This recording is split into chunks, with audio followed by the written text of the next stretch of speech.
Chapter 1167. Nangong Quan sent someone to follow Elder Nangong and Little Eggshell. Of course, this did not escape Elder Nangong's eyes. Although he was a little disappointed, he understood that Nangong Quan loved his daughter so much. Soon, the grandfather and grandson arrived at the school gates. As Elder Nangong had left the school at the right time, he bumped into the two Mo brothers. Little Eggshell was excited as she dragged Elder Nangong forward. Great-grandfather, look, they're over there. Mo Zishi heard Little Eggshell's voice as he turned around excitedly.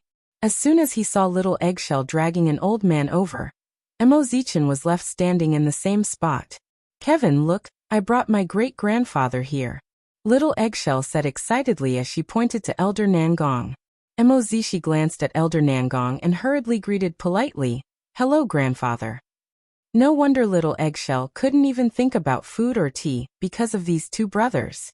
Just based on their similar looks to Mo Tings, they were enough to attract girls. "Hello, little rascal. Great-grandfather, you can drop us off here. I'll go in with them," Little Eggshell said to Elder Nangong before she naturally held onto Mo Zishi's hand. "Okay, I'll be going then." Elder Nangong scoffed as he looked at the two holding hands. If it wasn't for the incident in the past, he might have been able to pick a Mo family member to be his grandson-in-law. But with a vengeance in front of him, he couldn't allow his great-granddaughter to have anything to do with these two brothers. Moreover, his great-granddaughter could totally deserve a better one. Elder Nangong did not notice that not too far away, a pair of mischievous eyes were staring at him. From the beginning, Mo Zichin remained uninvolved and never approached Little Eggshell. He would only say a few words from time to time. But he knew when to draw a line, because he finally understood what it meant to have an enemy. From the numerous conversations between Mo Ting and Tongning, Elder Nangong was well aware that Elder Nangong was his enemy. As a result, he had always been indifferent towards Little Eggshell. Of course, it seemed he was always indifferent towards everyone. Because of this, Mo Zishi asked his brother in private, "Lil bro, do you not like Little Eggshell?" "No, I don't," Mo Zishi replied coldly. But because Mo Zichin had always been like this, Mo Zishi didn't pay much attention to it. Only Mo Zichin knew how cautious he was around Elder Nangong. "How are things today?" As soon as Elder Nangong returned from school, Suyuran immediately gave Nangong Quan a phone call. "Did you do anything to hurt the Mo brothers?" "No, he's surprisingly kind," Nangong Quan replied. "Isn't that great? That's exactly why it's strange. I know, grandfather. There's no way he wouldn't react when he saw Little Eggshell walking so close to the twins," Nangong Quan explained. "Luckily, it's only today. Grandfather only sent Little Eggshell to school on a whim." Just thinking about it made Su Yuran tremble in fear. "It's best if you don't let them interact with each other from now on." So as soon as Little Eggshell returned home, Su Yuran entered her room and sat down beside her. "Eggshell. Mommy, what's wrong?" Little Eggshell asked as she put down the pencil in her hand. "Can you promise Mommy that you won't get too close to the twins from now on?" Su Yuran asked gently. "But why?" Little Eggshell asked. "I was afraid that great-grandfather wouldn't like me, but he supported me. Kair, there's a lot of scheming in the adult world. Mommy can't explain it to you right now, but I'm saying this for your own good and for the twins. If you don't want anything to happen to them, you should keep your distance." Su Yuran called Little Eggshell by her real name to show how serious she was. Little Eggshell was sad. She really liked the twins, but she didn't want anything to happen to them. Mommy wouldn't lie to Little Eggshell, right? "Pinky promise." Su Yuran promised Little Eggshell. Although Little Eggshell was sad, she still agreed to Su Yuran's suggestion. After all, no matter how much she liked the twins, she didn't want anything to happen to them. So from the next day onwards, Little Eggshell once again ignored the brothers. She completely ignored Mo Zishi's enthusiasm. Mo Zishi looked at Little Eggshell in his hands and looked depressed. "Little brother, did I make Little Eggshell unhappy again?" Mo Zichin shook his head. Not only did Little Eggshell's cold attitude continue for a week, but she also didn't look good when she returned home. This made Su Yuran feel sad and helpless. Elder Nangong also noticed this, so while Su Yuran wasn't around, he snuck into Little Eggshell's room and asked, "Kair, tell great-grandfather, why are you unhappy?" Great-grandfather. Little Eggshell pounced into Elder Nangong's arms. Tell me, great-grandfather will help you solve it. Mommy said I can't tell you. It's fine, I won't tell your mommy. I know. Let's pinky promise. Over the past few days, Elder Nangong had learned how to treat little kids, so he began to learn from them. Little Eggshell thought for a moment and nodded her head. After all, Elder Nangong had never betrayed her in the past. Mommy said, Little Eggshell can't play with the twins because they'll be in danger. Nonsense. Kai Air, great-grandfather doesn't object to you being with them. Elder Nangong said dotingly. You can be friends with them. Great-grandfather won't be unhappy and they won't be in danger. Why would Mommy say something like that to Kai Air? I don't know. Little Eggshell shook her head. It's because your mommy isn't your real mommy. Only real mommy wants their baby to be happy. Kai Air, do you understand? Little Eggshell didn't fully understand, but she took Elder Nangong's words to heart. Su Yuran never expected that Little Eggshell would start to distance herself from her at a time like this. After all, Elder Nangong had used a lot of tricks. Elder Nangong knew that if he wanted to completely use Kai Air and make Kai Air trust Su Yuran, his plan would never come to fruition. It was at this time that Elder Nangong began to subconsciously instill in Kai Air that she was a vicious stepmother. Chapter 1168. Whenever Little Eggshell wanted something, Su Yuran hoped that Little Eggshell wouldn't buy it for her. But Elder Nangong was extremely generous. Little Eggshell wanted to play games with the Mo brothers, but Su Yuran didn't allow it. Yet, Elder Nangong continued to find opportunities for her. In the end, even though Little Eggshell and Su Yuran were still close on the surface, she never told Su Yuran her secrets. Instead, she told Elder Nangong everything. She knew that her great-grandfather truly doted on her, and gave her everything she wanted. Nangong Quan gradually noticed the change in Little Eggshell, so he tried to talk to his daughter. But Little Eggshell simply ignored him. Daddy, you're so annoying. In the past, the father and daughter depended on each other, so Little Eggshell's heart ached for her father. But now, with so many people in the family doting on her, it was inevitable for her to change. But the biggest change was that Elder Nangong was now the person that she clung to. Su Yuran was obviously the mother that she fancied. Because of this, Su Yuran was quite troubled. She could sense that Little Eggshell was slowly becoming more guarded against her, but she didn't know how to communicate with her. Was it because she told Little Eggshell not to play games with the Mo brothers that she made her unhappy?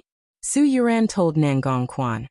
I feel like our daughter is slowly drifting away from us. Haven't you noticed? After hearing this, Nangong Quan smiled helplessly. I've already spoken to Little Eggshell, but she doesn't want to talk to me. How did things become like this in such a short period of time? Su Yuran blamed herself. If she hadn't said what she did, Little Eggshell might not have left her side. Don't think too much about it. I'll speak to Little Eggshell later. Little Eggshell continued to be loyal to the Mo brothers, but after returning home, she completely refused to talk to her parents.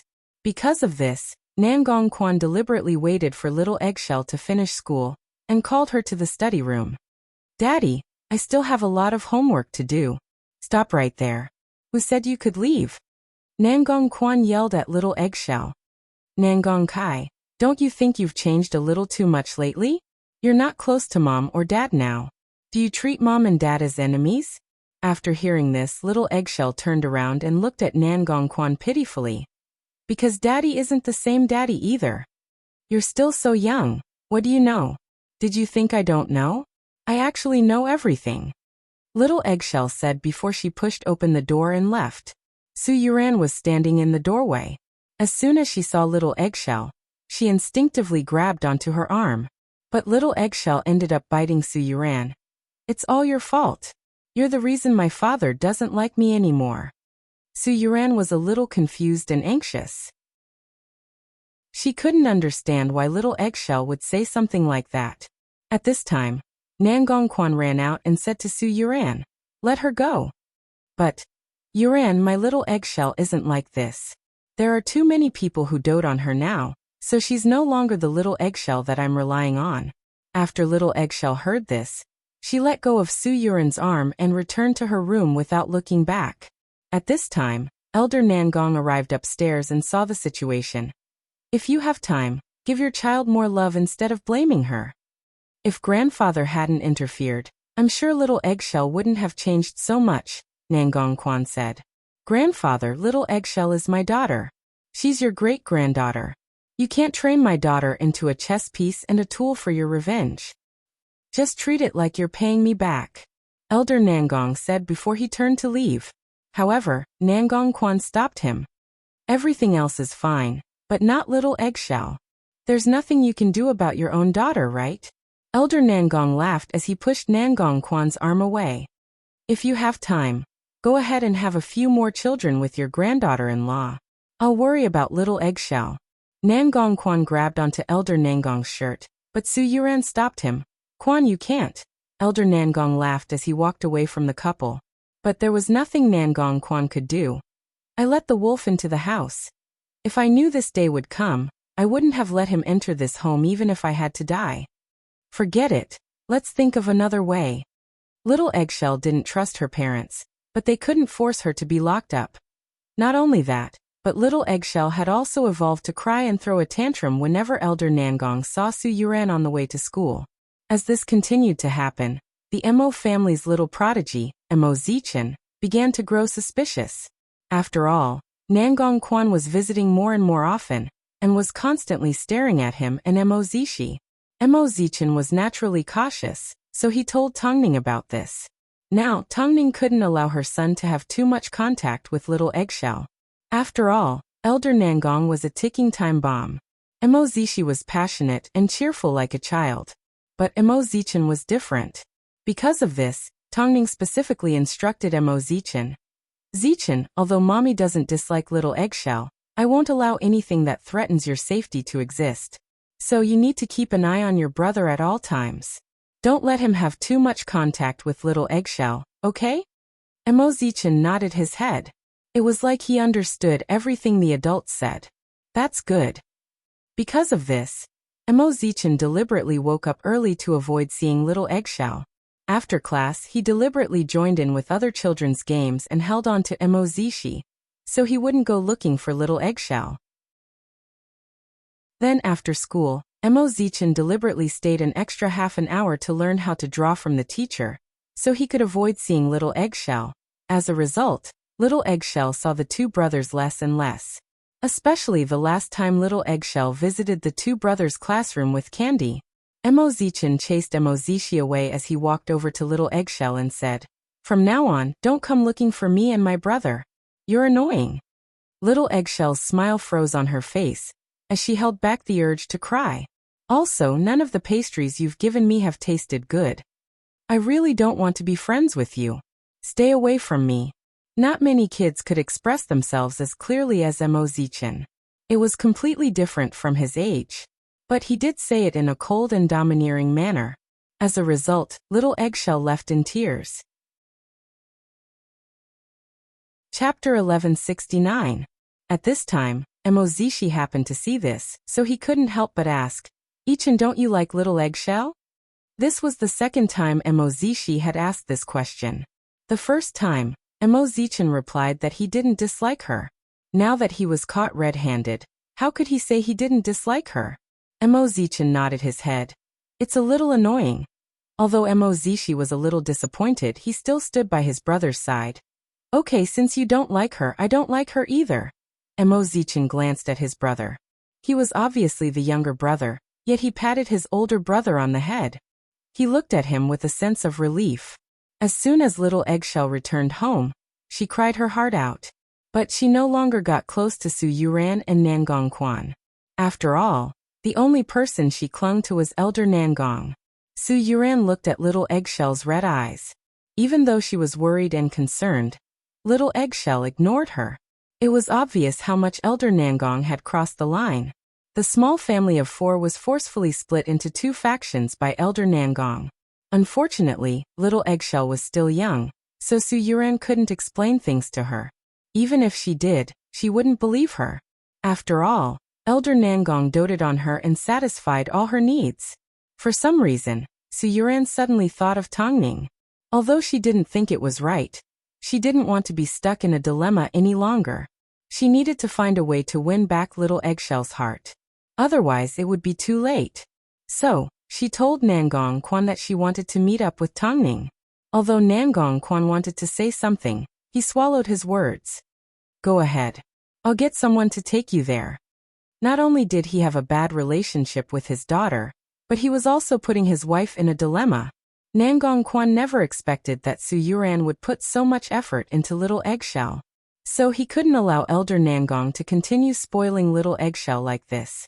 But he still agreed to let Su Yuran see Tongning.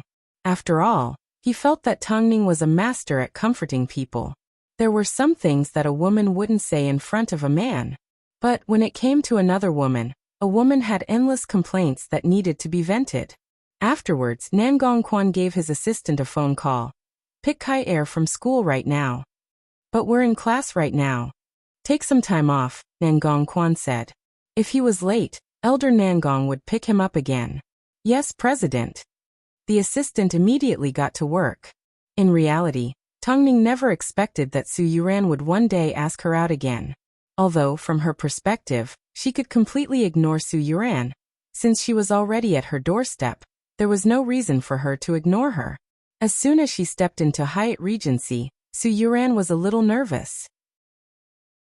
After all, she was now Nangong Quan's wife. Yet she was visiting the wife of her enemy. It didn't seem right.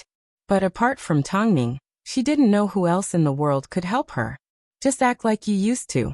You don't need to be restrained, Tongning reminded. Yuran, have you encountered any difficulties? Ningjia, I need your help with something. Su Yuran gathered her courage and explained everything that happened at the Nangong family home to Tongning. Kaier doesn't listen to me and her father at all. We're all worried. The old man is trying to drive a wedge between us because little Eggshell has a good relationship with the two rascals at home, Tongning said straightforwardly. So it's understandable that you came looking for me. I really don't know what to do right now. Elder Nangong has ulterior motives. It's impossible for me not to be prepared, Tongning smiled. I'm just afraid that Elder Nangong plans to treat Kai Er like a chess piece and keep her by his side for a long time. If worst comes to worst, my two mischievous brats will just transfer to another school. But what about you? That's why I came looking for you. Su Yuran looked at Tongning sincerely. Can you teach me how to win back Kai Er's heart?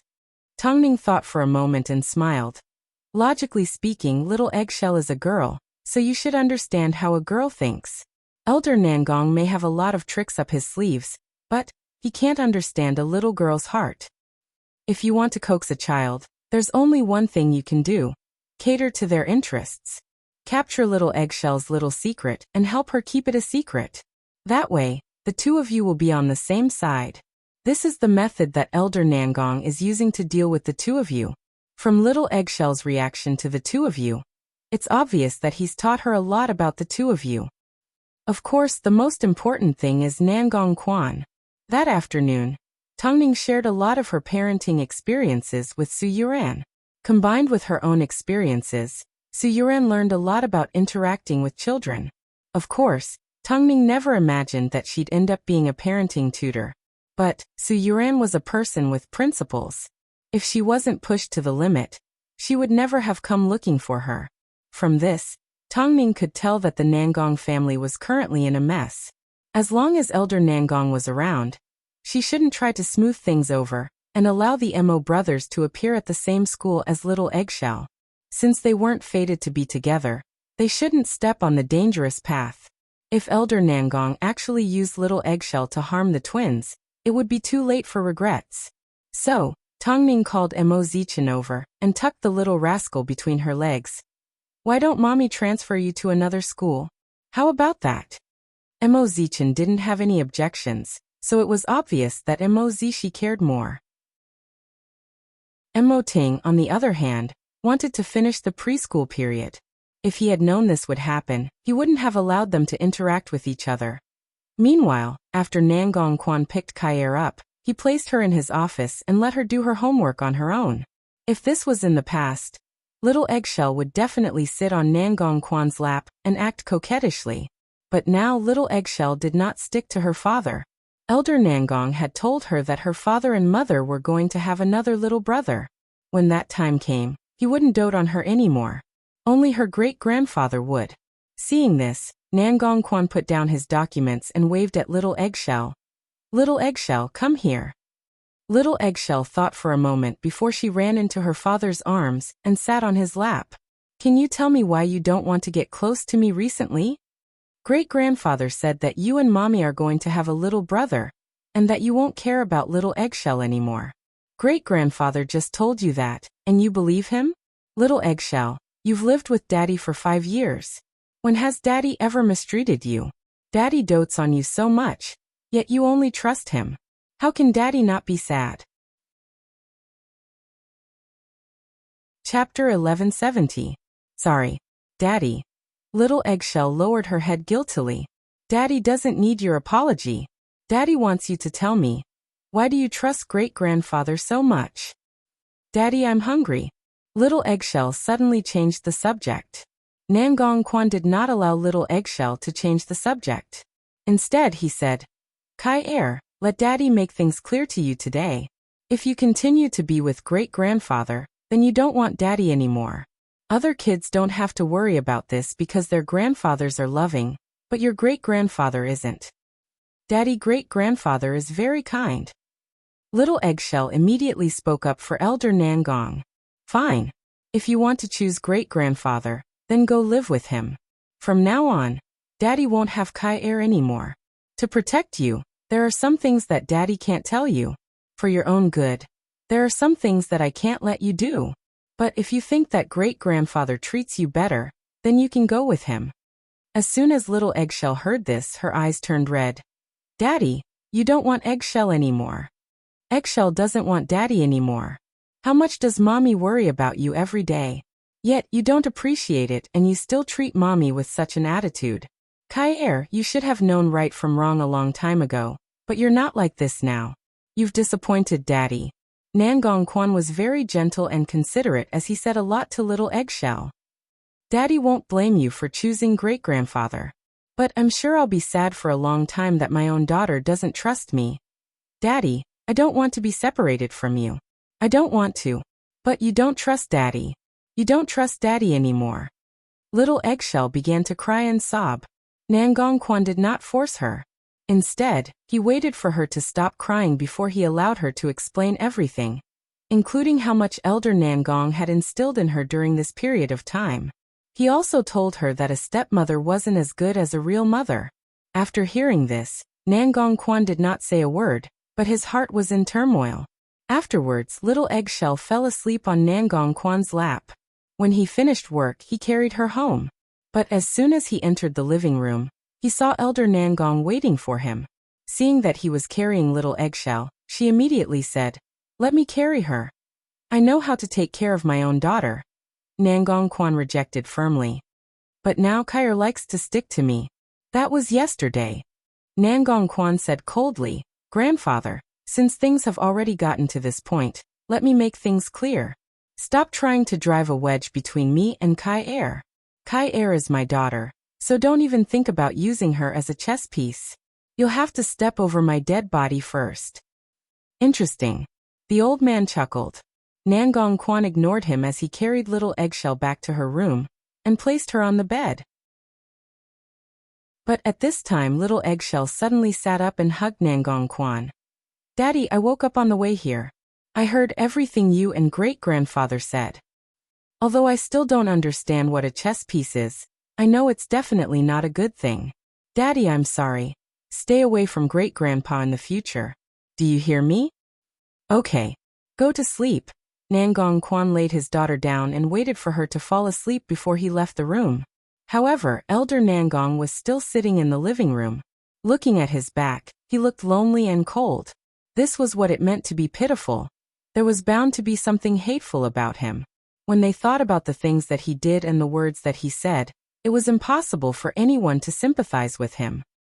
Grandfather, I'm telling you right now, I won't seek revenge because I don't think the Mo family did anything wrong.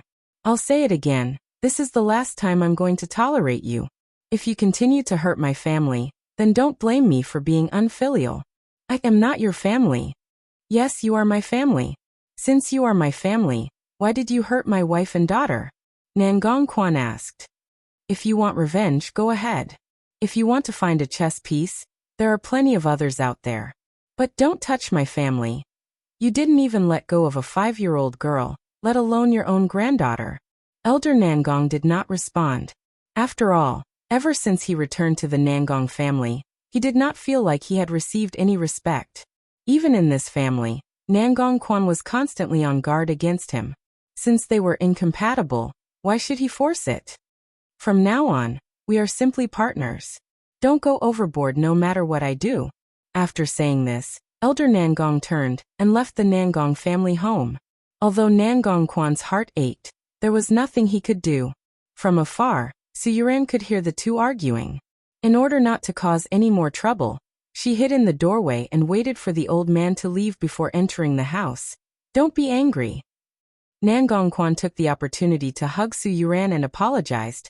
I'm sorry for making things so difficult for you after marrying me. Don't worry, to prevent something like this from happening, Ningjie will transfer the kids to another school next semester. As long as they don't see Little Eggshell, Elder Nangong will have no reason to use her, Su Yuran comforted. Plus, I didn't seem to be of much help. I didn't take good care of Little Eggshell. Your job is to take care of my heart, while my job is to take care of you and Little Eggshell. After hearing this, Su Yuran wrapped her arms around Nangong Quan tightly. However, she didn't know what extreme things he would do after his argument with Elder Nangong. Of course, Mo Ting and Tongning weren't afraid. Originally, Elder Nangong planned to use Little Eggshell to make a move on the Mo brothers. But now that Little Eggshell's plan had failed, what else did he have left? All he had left was the collaboration with an American film company. Because of their hostile relationship, Little Eggshell and the Mo brothers drifted further and further away from each other. It was impossible for them to cross paths. Although Little Eggshell was sad, with her father and mother by her side, she didn't seem to be missing anything. It was just that a good period of childhood sweethearts had come to an end just like that. But the reality was, Elder Nangong had not given up on harming the Mo brothers. But he wasn't in a rush. Instead of wasting his time, he decided to take advantage of the time before the Ant Queen 2 was released and threaten them. If he failed this time, Elder Nangong didn't have the energy to continue fighting. But this time, he was going to make the Mo family feel pain. Chapter 1171. Just in case, the two brothers of the Mo family finally transferred schools. However, even after the two of them left school, the students at school still didn't know who their parents were. So the two kids were transferred to a prestigious school near Hyatt Regency. At a school like this, the teachers didn't care who your parents were. As long as you were sent there, you would receive the best education and the most gentle treatment. For the first few days, Mo Zishi was depressed. But as soon as he integrated into the new environment, he returned to his original lively and cheerful self. After all, no one dared to look down on the scar on Mo Zichen's face, and no one dared to cause trouble for him. Every child was very polite, so Mo Zichen naturally felt the benefits of attending an elite school. At least, he got along more comfortably with his classmates. Of course, when they left their original school, Little Eggshell was extremely sad. Especially when she found out that the twins had transferred schools. She immediately threw herself into Su Yuran's arms and cried. Mommy! Su Yuran squatted down and hugged Little Eggshell comfortingly. Don't be sad, Little Eggshell. You will have new friends in the future. Sob. Little Eggshell won't make new friends anymore. Little Eggshell cried her heart out, but it didn't change the fact that the Mo family and Nangong family were enemies. If they cut off their ties when they were young, it would prevent the two families from being put in a difficult position and hurt each other. Little Eggshell couldn't tell whether she liked Mo Zishi or Mo Zichen more. To her, it was possible that she would never see the two boys that she loved when she was young again. After the kids were safe, Tongning once again placed her focus on the Ant Queen 2.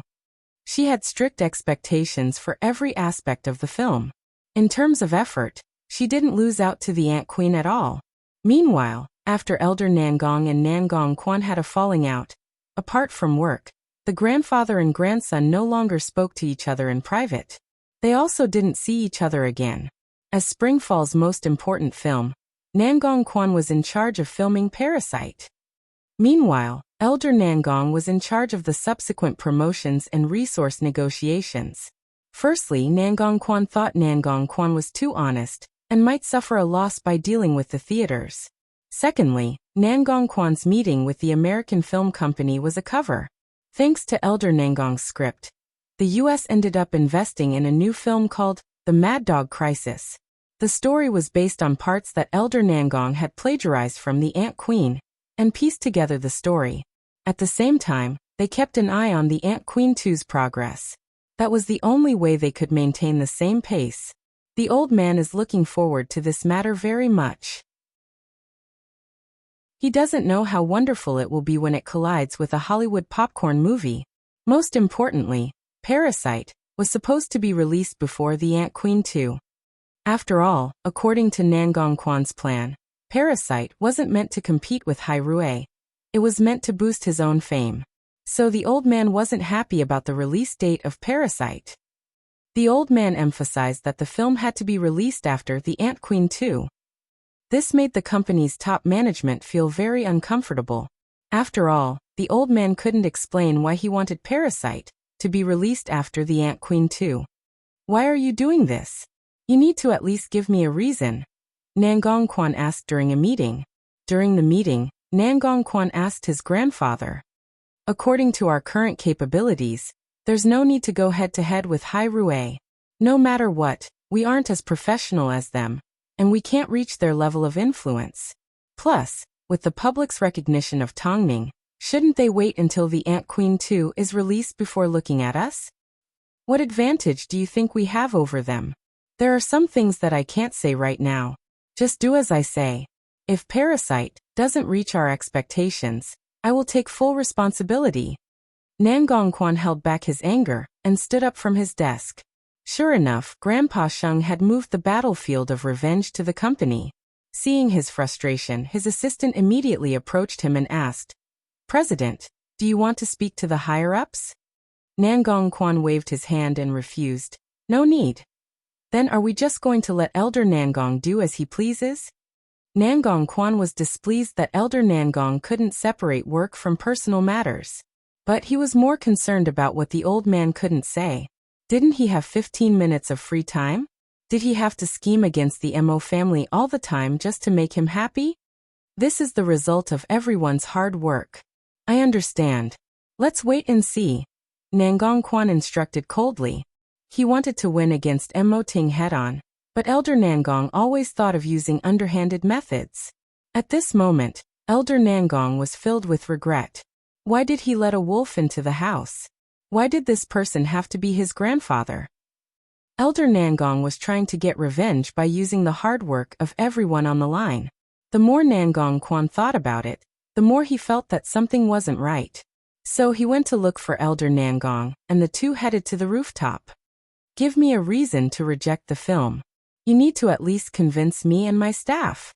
It's just a delay. How will it affect you?" Elder Nangong asked. "Plus, I already said that I will make the film a hit. What explanation do I need? Who are you trying to make a pie for?" Nangong Quan asked. "We don't want to use despicable methods to suppress our opponents. We simply want to take a solid step forward." Why is it so difficult when it comes to you? What plan have you come up with to deal with the Mo family? Have you thought about how high our costs will be if we delay the release of the film? In the end, even if you hurt Hai Rui and the Mo family, we will still be struggling at death's door. Grandfather, I don't want to use my hard work as a toy for you. If you insist on doing this, then I will have no choice but to remove you from your position. Rascal, I am now the biggest shareholder of Springfall. Don't forget, I am still the chairman. Everything is still up to me. After speaking, Nangong Quan turned around and left the rooftop.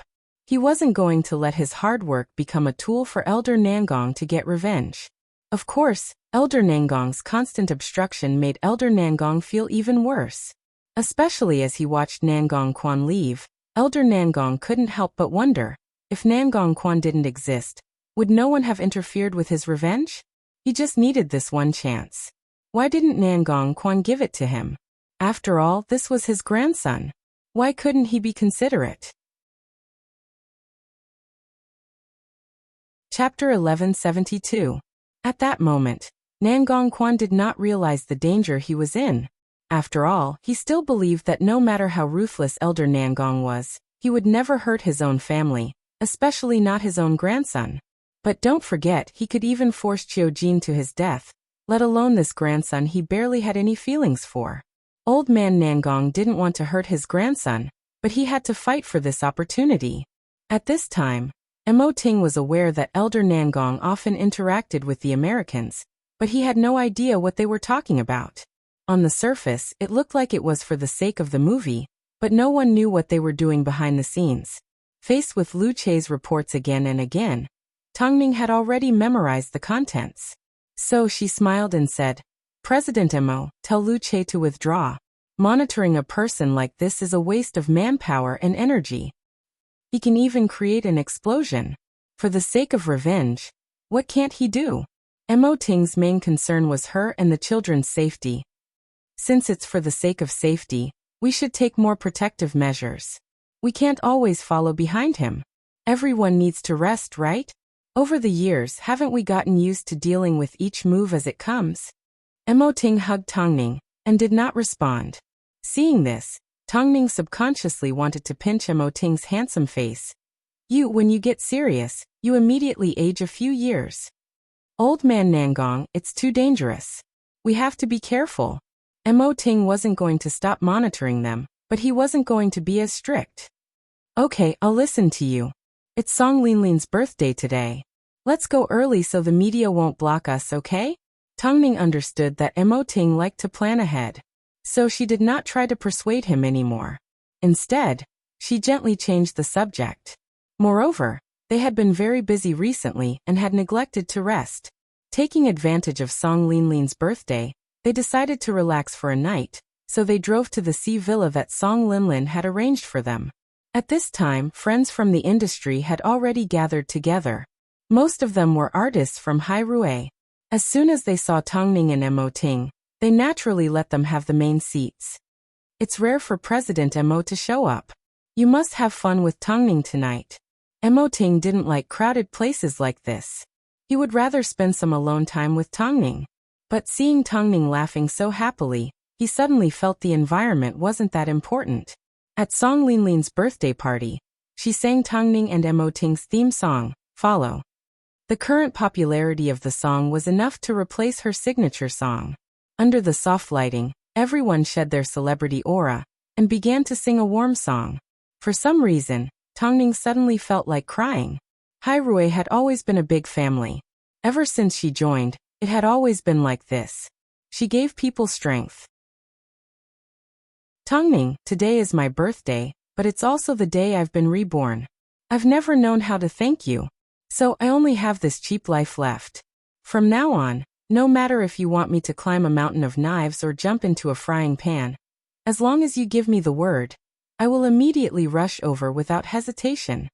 Tongning was tickled by Song Linlin's words as she leaned into Mo Ting's embrace. Is something like this worth you being grateful for the rest of your life? Of course. Perhaps it was because Song Linlin had already had a few drinks with the others before they arrived. Her cheeks were flushed red, and her voice sounded a little tipsy. How about this? I don't need you to climb a mountain of knives or jump into a frying pan. I simply want you to give me the best room in this villa tonight. After hearing Tongning's words, everyone at the scene burst out in laughter. After all, as long as one was an adult, they would understand why Tongning wanted a room. Everyone joined in on the fun, but Tongning was not shy at all. She remained calm and collected as usual. Meanwhile, President Mo looked at his wife from beginning to end and smiled from time to time. His doting look was self-explanatory. It was so sweet that one could die from it. Okay. Song Linlin replied straightforwardly. Not only the best room, I can even give you the entire villa. Pfft. Forget it. Tongning lives in Hyatt Regency. Did you think she would want this shabby villa? That's right. Everyone burst into laughter. Afterwards, they were once again immersed in laughter. While everyone was singing and dancing, Tongning pulled Mo Ting into the best room that Song Linlin had mentioned. The couple then leaned against each other in a warm and sweet embrace. Ever since those 3 naughty kids appeared. How long has it been since we've been alone like this? Mo Ting did not say a word. He simply wrapped his arm around Tongning tightly as he looked out at the endless sea. When Tongning saw the injury on the back of his hand, she suddenly realized that during the time they were filming, Mo Ting's body would occasionally be covered in bruises and scars. As a result, her heart ached. Let's stop filming after this one. It's just a small injury. Mo Ting's heart was filled with sweetness. The couple had been very close over the years, but he still treasured them. I want to set a good example for the children. You've always been like that, Daddy Ting. Speaking of which, Ting, do you think little Eggshell likes Zishi or Zichin? She's still young. Mo Ting replied. At little Eggshell's age, she's already old enough to like people. I'm guessing that she'll prefer our home's flamboyant son. Zishi is sunny and healthy, but his personality isn't anything special. On the other hand, Zichin is quiet, but little girls seem to like him these days. He's cold and aloof. Do you want to hear the truth? Mo Ting asked beside Tongning's ear. Aha. I hope they never cross paths again. After hearing this, Tongning stood up and turned around. Just as she was inches away from President Mo, she looked at the sea and sky and kissed him passionately. President Mo, you know why I want this room, right? Mo Ting wrapped his arm around her and took the opportunity to carry her in his arms. Because I know. I can't let you down. Outside the presidential suite, a group of artists from Hai Rui gathered outside to listen in on the couple's movements. At first, there was a bit of noise, but soon, it became completely silent. President Mo, how did you get here so quickly? Of course I hit you. It's obvious we moved the battlefield. Don't you understand? Just thinking about it makes me shy. Outside, a group of people were discussing what was happening in the room. Indeed, as soon as he heard footsteps outside, Mo Ting carried Tongning out onto the balcony. There was no one around, but it was the perfect place to be intimate. They even dared to eavesdrop on the president. Were they planning to release their next album? Chapter 1173. Over the past few days, Parasite had been progressing quite well, and Springfall had already gone through rounds of promotions. The thing that fans were most concerned about was the release date of the film, and when it would be released. Nangong Quan did not listen to Elder Nangong at all, and decided to announce the release date as soon as the time was right. But Elder Nangong still tried to stop him.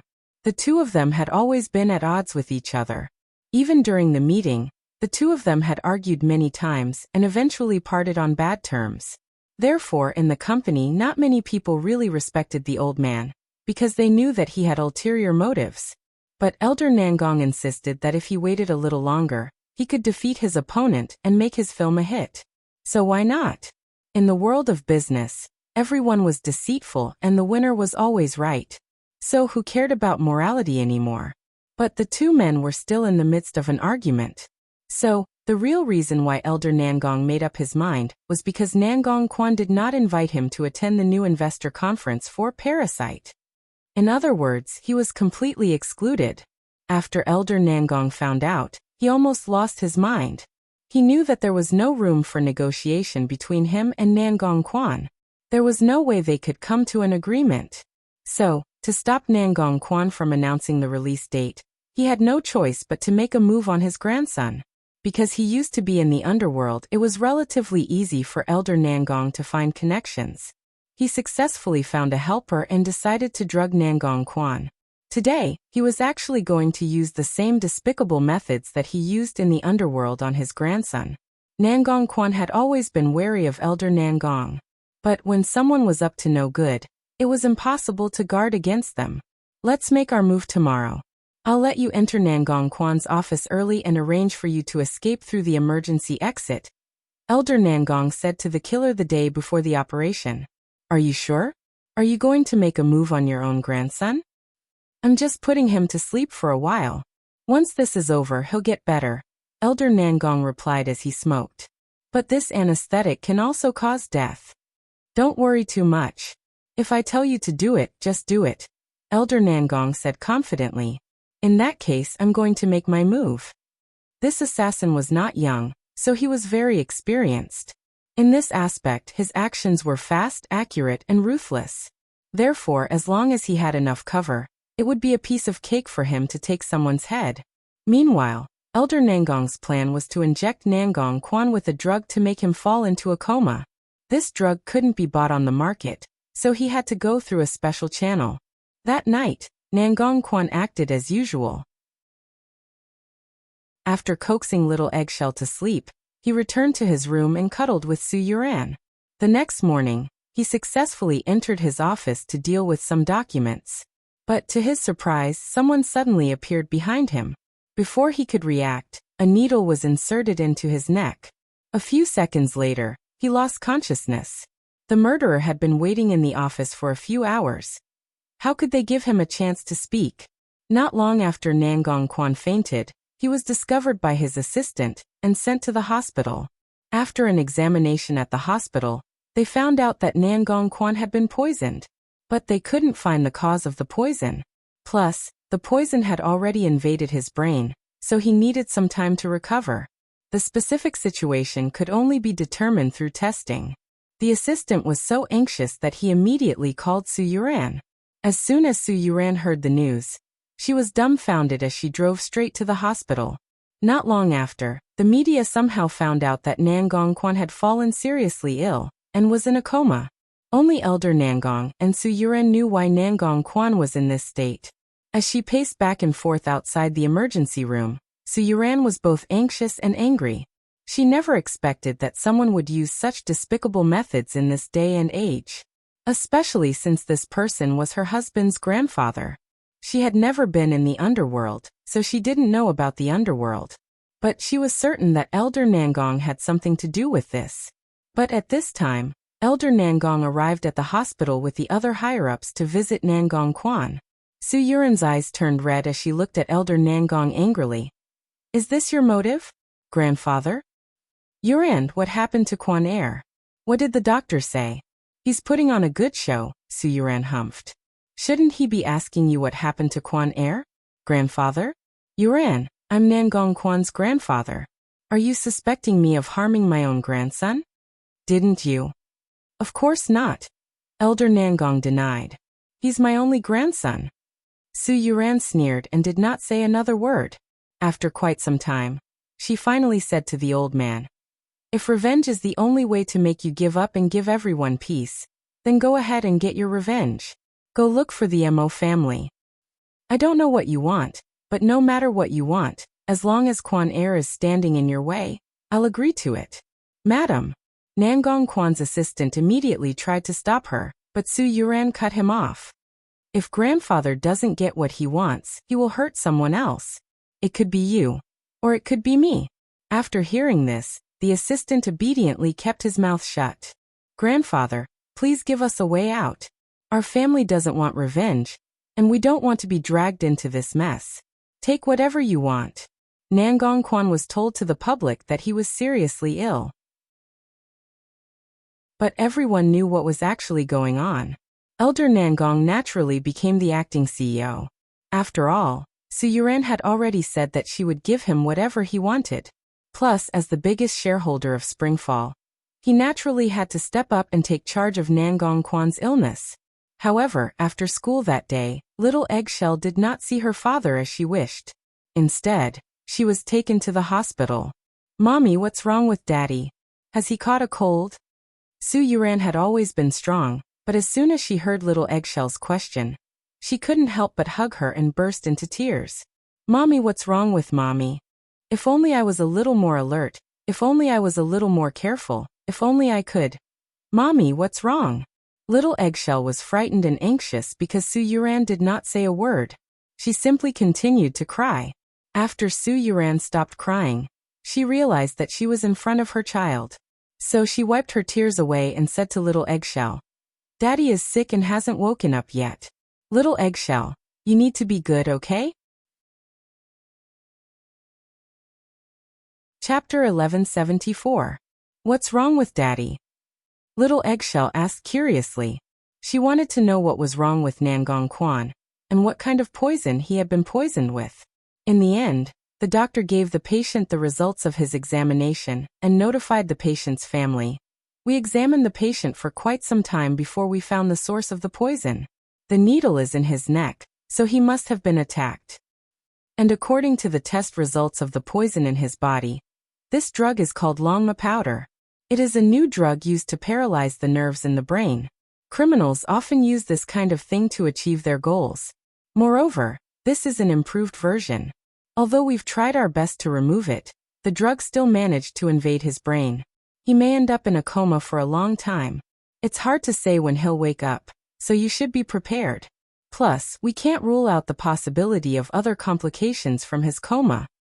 After hearing from the doctor, Su Yuran clutched her chest and knelt down. For some reason, she suddenly had the urge to kill old man Nangong. But at this time, little Eggshell asked pitifully, "Mommy, will Daddy die?" Su Yuran turned to look at little Eggshell. As she looked at the pitiful little sweetheart, Su Yuran couldn't ignore her. "No, nothing will happen to Daddy. Believe in Mommy, okay?" Su Yuran's heart was in turmoil, but she had to comfort little Eggshell and take care of her. After all, she was the only person she could rely on. "Mommy, I'm scared." "Don't be scared, Mommy's here." Su Yuran hugged little Eggshell as tears rolled down her face. But there was nothing she could do. Soon, Su Yuran saw her husband in the ICU. Seeing him unconscious and lying motionless on the bed, Su Yuran burst into tears again. The news spread like wildfire, so it didn't take long for Tongning and Emoting to hear about it. However, Tongning never expected that Elder Nangong would be so ruthless as to harm his own grandson for the sake of power. Yuran must be in pain at a time like this. Tongning sighed. Plus Nangong Quan. Elder Nangong also wanted to pierce my throat with a needle, but Hai Rui's security is too tight, so he didn't get the chance. Emoting replied calmly. "I want to see Yuran," Tongning said. "Don't go. She'll feel even worse if she sees you now. You should know, if it wasn't for the hatred between the Mo family and the Nangong family, Elder Nangong wouldn't have hurt his own grandson for the sake of revenge. We are also accomplices that hurt Nangong Quan. So seeing us will only make her feel worse." After hearing this, Tongning nodded her head. "I just didn't expect this. I really didn't expect this. Since Elder Nangong is going to deal with his own grandson, there's no need to mention us. We still don't know what he's going to do, so we need to be more vigilant. Didn't you say you were going to stop monitoring him? What about now?" She had indeed underestimated Elder Nangong's desire for revenge. Even after such a long time, the hatred in his heart could not be erased. However, who should he blame for this matter? Even so, Tongning did not believe that Elder Mo's actions were wrong. If it were her, she would probably make the same choice. Let's see what tricks that old man has up his sleeves. After Elder Nangong snatched power from Nangong Quan's hands, the first thing he did was announce the delay of Parasite. This was his motive, even at the cost of hurting his own grandson. Although everyone in the agency complained, no one dared to express their dissatisfaction. Wasn't Nangong Quan's fate enough to wake them up? If he could make a move on his own grandson, then why would he do it to unrelated bystanders? Everyone had heard that Elder Nangong was ruthless when he was in the underworld. Now that they thought about it, it was indeed true. "I know you're not happy with my decision, but I will use my actions to prove to you that pushing back Parasite was the right decision. You should believe these words yourself." At least, everyone in the agency knew why he was doing this. The drunkard's intention wasn't the wine. That night, Su Yuran returned home with little Eggshell to pick up some clothes. But she found Elder Nangong standing at the front door, waiting for them. Su Yuran lowered her head and pretended not to see him. She originally wanted to let little Eggshell walk around, but Elder Nangong stopped her. "Just this once. I guarantee it won't happen again. I don't want to talk to you right now. Please leave." Su Yuran replied coldly. "I don't think a person that would hurt his own grandson is human. Little Eggshell is here right now, so I don't want to say anything bad. You can leave." Elder Nangong took a deep breath and left Nangong Quan's home. If you're going to be bad, then be completely bad. Don't make yourself even more annoying. Elder Nangong didn't understand how selfish he was, but those around him knew. How many people did he have to sacrifice for the sake of revenge? Especially since everyone else thought that he was being wronged, they only had themselves to blame. Mommy, did great-grandfather hurt Daddy? Little Eggshell asked. Although she was still young, she still understood the conversation between the two women. That's why, from now on, you don't need to admit that you're my grandfather anymore, Su Yuran replied. Su Yuran replied, Little Eggshell, remember, the person that hurt us was your great-grandfather. Didn't Elder Nangong insist on doing things his way so that the Mo family could sing a few more songs during the screening of The Ant Queen 2? He paid such a huge price to make the Mo family suffer. He was going to betray everyone, all for the sake of revenge. This made Tongning extremely nervous. After all, she had a lot of things that she cared about in this world. If Elder Nangong decided to threaten her one by one, she might not be able to endure it. Previously, she didn't have such a deep understanding of Elder Nangong's hatred, but now, she finally understood what it meant to be willing to pay any price. Tongning wanted to go over and comfort Su Yuran, but just as Mo Ting said, Su Yuran might not be happy to see her. In fact, she might even feel worse. So there was nothing she could do. All she could do was be cautious. Chapter 1175. In the following days, Elder Nangong suddenly stopped making any movements. After taking control of Springfall Film and Television, he actually quietened down. But no one dared to let their guard down. After all, no one knew if he would suddenly go crazy again. Nangong Quan lay in the hospital for almost a week. During this time, Su Yuran broke down multiple times and even felt a little hopeless. The doctor said that Nangong Quan's brain had been poisoned, and he could wake up at any time. But at the same time, he could pass away at any time. Su Yuran spent the entire week in shock, but at the same time, she was also worried. Whenever Nangong Quan made a move, she would pay extra attention. But time and time again, she fell from the clouds to the bottom of the valley. In the beginning, Su Yuran indeed vented her anger on the Mo family and hated Mo Ting and Tongning. But as time passed, she calmed down. After all, even Nangong Quan never blamed the Mo family, so what right did she have to do so? Her husband could be broad-minded, so why couldn't she be? With this thought, she felt relieved. Now, her biggest wish was for Nangong Quan to wake up. Little Eggshell visited her father every day. When she saw her father lying motionless in bed, she felt depressed. Mommy, Little Eggshell, are you going to lose Daddy? Every time Little Eggshell asked this question, Su Yuran's heart felt like it was being stabbed by needles. So she held back her tears and comforted. No, Daddy won't leave us. But Daddy's been asleep for so many days. Does he not want Kair anymore? Eggshell, you're such a good girl. How could Daddy not want you? Trust Mommy, Daddy will be fine. The most hateful thing was that Elder Nangong had harmed his own grandson to this extent. Yet he only appeared on the day of the accident. After so long, not only did he not visit, he didn't even say a word of greeting. Could a person's heart really be this bad? At times, Su Yuran really doubted human nature. Tongning asked Lu Che to secretly keep an eye on Nangong Quan's condition. When she found out that Nangong Quan showed no signs of waking up, she felt it was a pity. But apart from feeling pity, she also gave Tang Yichen a phone call and told her about Nangong Quan's condition. What hospital is that? You can't even cure such a lousy poison? Tang Yichen was speechless. However, Tongning understood the underlying meaning behind his words. You mean you're confident? I'm not confident on my own, but with Lu Guangli around, we're more than enough. Of course, he's also very reliable on his own, Tang Yichen replied. Let's transfer him to another hospital. But why are you so fixated on your enemy?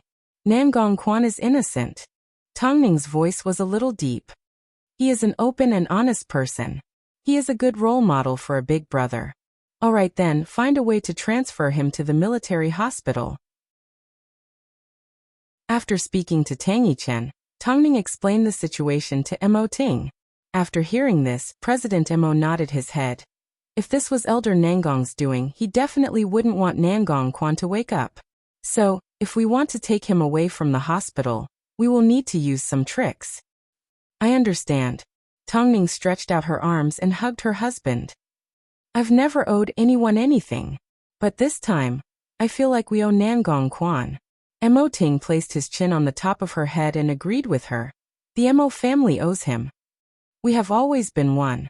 Why do we have to separate ourselves? Don't tell me that when Elder Nangong seeks revenge, he's going to let me and the kids off the hook? Originally, these were thoughtful words. But for some reason, when Mo Ting heard them, they sounded a little heart-wrenching.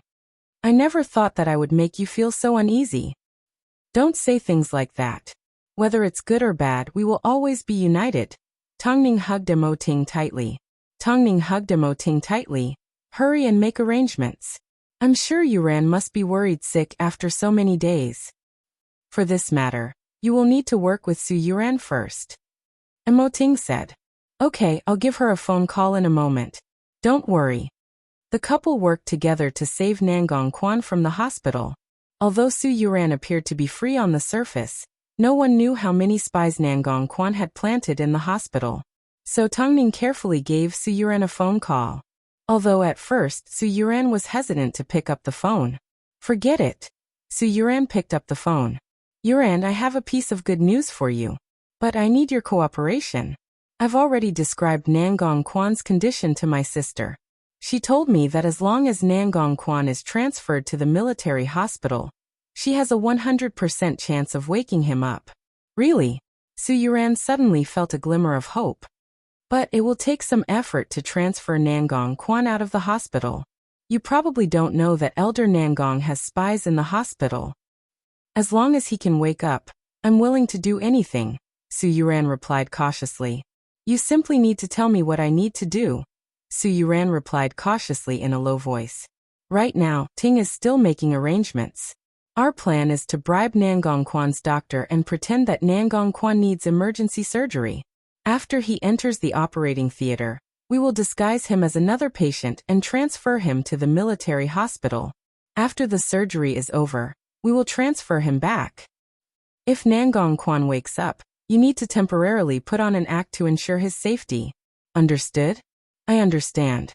I'll listen to your arrangements, Su Yuran replied. Just hold on a little longer. Su Yuran burst into tears of joy. Luckily, she didn't hang up the phone. Otherwise, was she going to miss out on the chance to save Nangong Quan? Thank you, Tongning. Thank you so much. Keep your spirits up. The two women did not speak for too long because they were afraid that they would be discovered. After Su Yuran hung up the phone, she acted normal on the surface. But inside, she was overjoyed because her husband could finally be saved. Otherwise, she would have started complaining about how the heavens were so unfair and cruel to the kind-hearted. One day later, Tongning sent over a message saying that they would be making their move in the morning. As there were many patients scheduled for surgery in the morning, they wouldn't be suspected. Su Yuran simply needed to put on an act with the doctors. After breakfast, the nurse entered Nangong Quan's room to check on him. But when she noticed that Nangong Quan's mouth was bleeding, she immediately called the doctor. Afterwards, the doctor examined Nangong Quan and said to the nurse, "Arrange for an emergency surgery. We may need to open his brain." Su Yuran was so scared that she burst into tears. She followed Nangong Quan's bed all the way to the operating theater. Family members are not allowed in. Please wait outside. Chapter 1176. Afterwards, Su Yuran stood in front of the operating theater and began to cry in despair. To make her act believable, she didn't even check to see if Nangong Quan had been moved out. She didn't want to arouse suspicion. Perhaps, because Elder Nangong knew that Nangong Quan was in the middle of an important surgery, he finally showed up at the hospital. But Su Yuran grabbed onto his shirt and shook him uncontrollably. "Are you happy now? Are you happy that my husband is about to die from the poison? Is this your so-called revenge? If you weren't Quan's grandfather, I would beat you to death right now." Afterwards, Su Yuran was pulled away by a nurse. Meanwhile, Elder Nangong never expected things to turn out this way. He didn't feel good either, but the assassin that poisoned Nangong Quan said that there were risks to using the medicine, and that the worst-case scenario was death. Even so, he still used the medicine without hesitation. From this, one could see how ruthless he was towards his revenge. But his ruthlessness ended up causing him to suffer the consequences. Nangong Quan was currently being resuscitated in the operating theater. He kept telling himself that sacrifices were necessary to achieve great things. The only reason he was able to stand there calmly was because he wasn't the one being sacrificed. You're worse than an animal. I hope you return to prison soon and die of old age there. Su Yuran's vicious curses filled his ears, but Elder Nangong couldn't hear a word. A moment after Nangong Quan entered the operating theater, he was immediately escorted out. This way, he wouldn't arouse any suspicion. After entering the military hospital, Nangong Quan was directly sent to the operating theater. Meanwhile, Lu Guangli and Tang Yichen looked at Nangong Quan's medical report as they walked to the operating theater. I can handle this surgery on my own. You don't need to follow me, Lu Guangli said. You were on duty last night. Go get some rest. Okay, but you need to make sure that the surgery is a success, Tang Yichen instructed. Let's go, Lu Guangli said without batting an eye as he headed straight into the operating theater. Although he wasn't happy with how Tang Yichen helped Tongning in the past, as time passed, he had gotten used to it. After all, he was a part of the Tang family. Furthermore, Nangong Quan's life was at stake.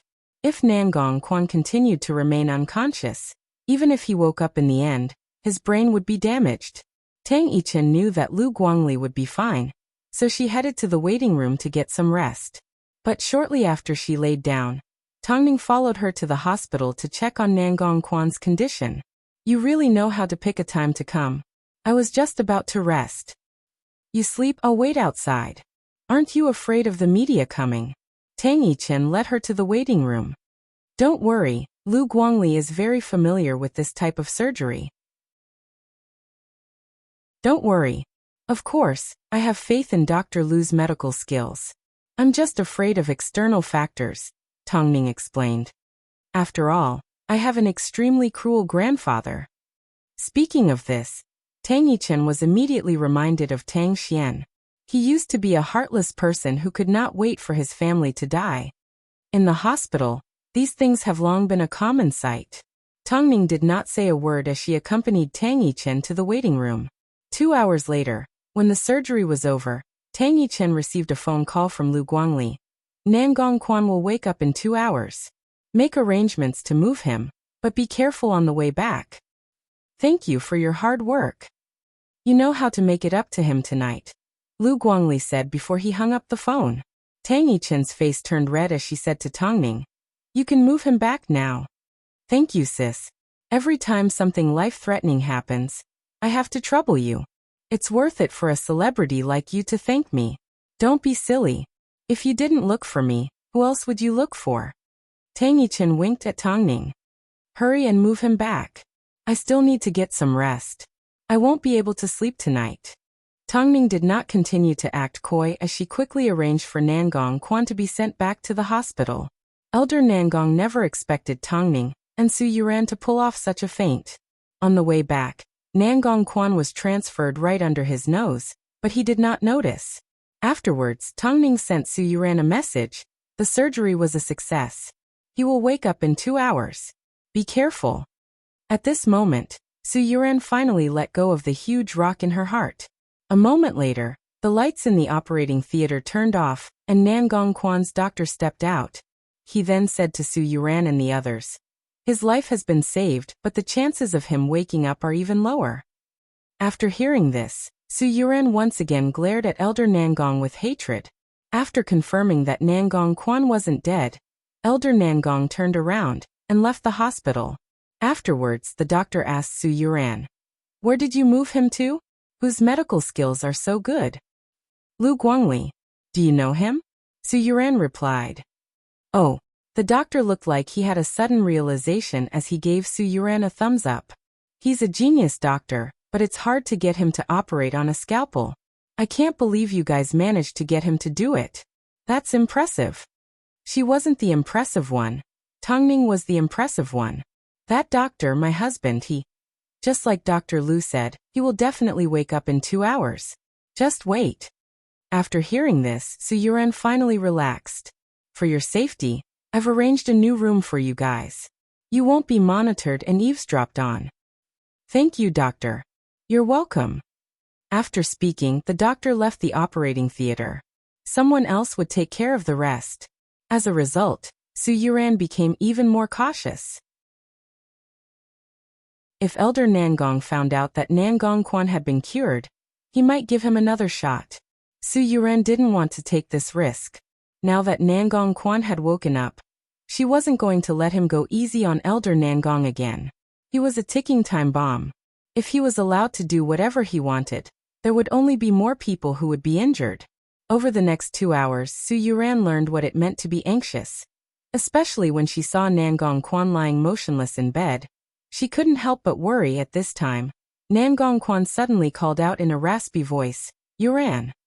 Su Yuran turned around. As soon as she saw Nangong Quan open his eyes, she pounced over in joy.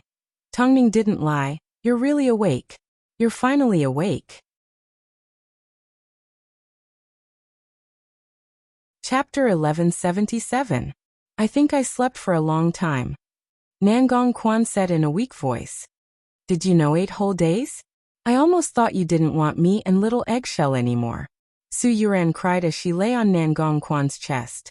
Do you know how hard it was for me to survive the past 8 days? Nangong Quan had just woken up, so he naturally couldn't remember anything. But he could feel how scared Su Yuran had been over the past few days. I'm sorry. I'm sorry for making you sad. Su Yuran sat up with tears on her face and gently stroked Nangong Quan's cheek. Without you, what would little eggshell and I do? Promise me you won't scare us like this again, okay? Nangong Quan wanted to reach out his hand and wipe away Su Yuran's tears, but he couldn't move. The couple continued to hug each other in silence. After a while, the doctor finally knocked on the door. Mr. Nangong is awake. Su Yuran stood up and wiped away her tears as she nodded her head. Yes, doctor, hurry and check if there are any side effects. Don't worry, Dr. Lu's surgery was perfect. There won't be any side effects, the doctor replied. The attending doctor replied. Also, I've already asked someone to investigate a few suspicious informants for you from the surveillance cameras. From now on, you just need to avoid them. Thank you, doctor. If you want to thank someone, thank President Mo for his arrangements. After saying this, the doctor left the room and closed the door behind him. At this time, Su Yuran returned to Nangong Quan's side and asked, Do you still remember what happened before you fainted? Nangong Quan thought for a moment and shook his head. I was attacked from behind. I didn't see who it was. I'm sure you know who it was that wanted to harm you.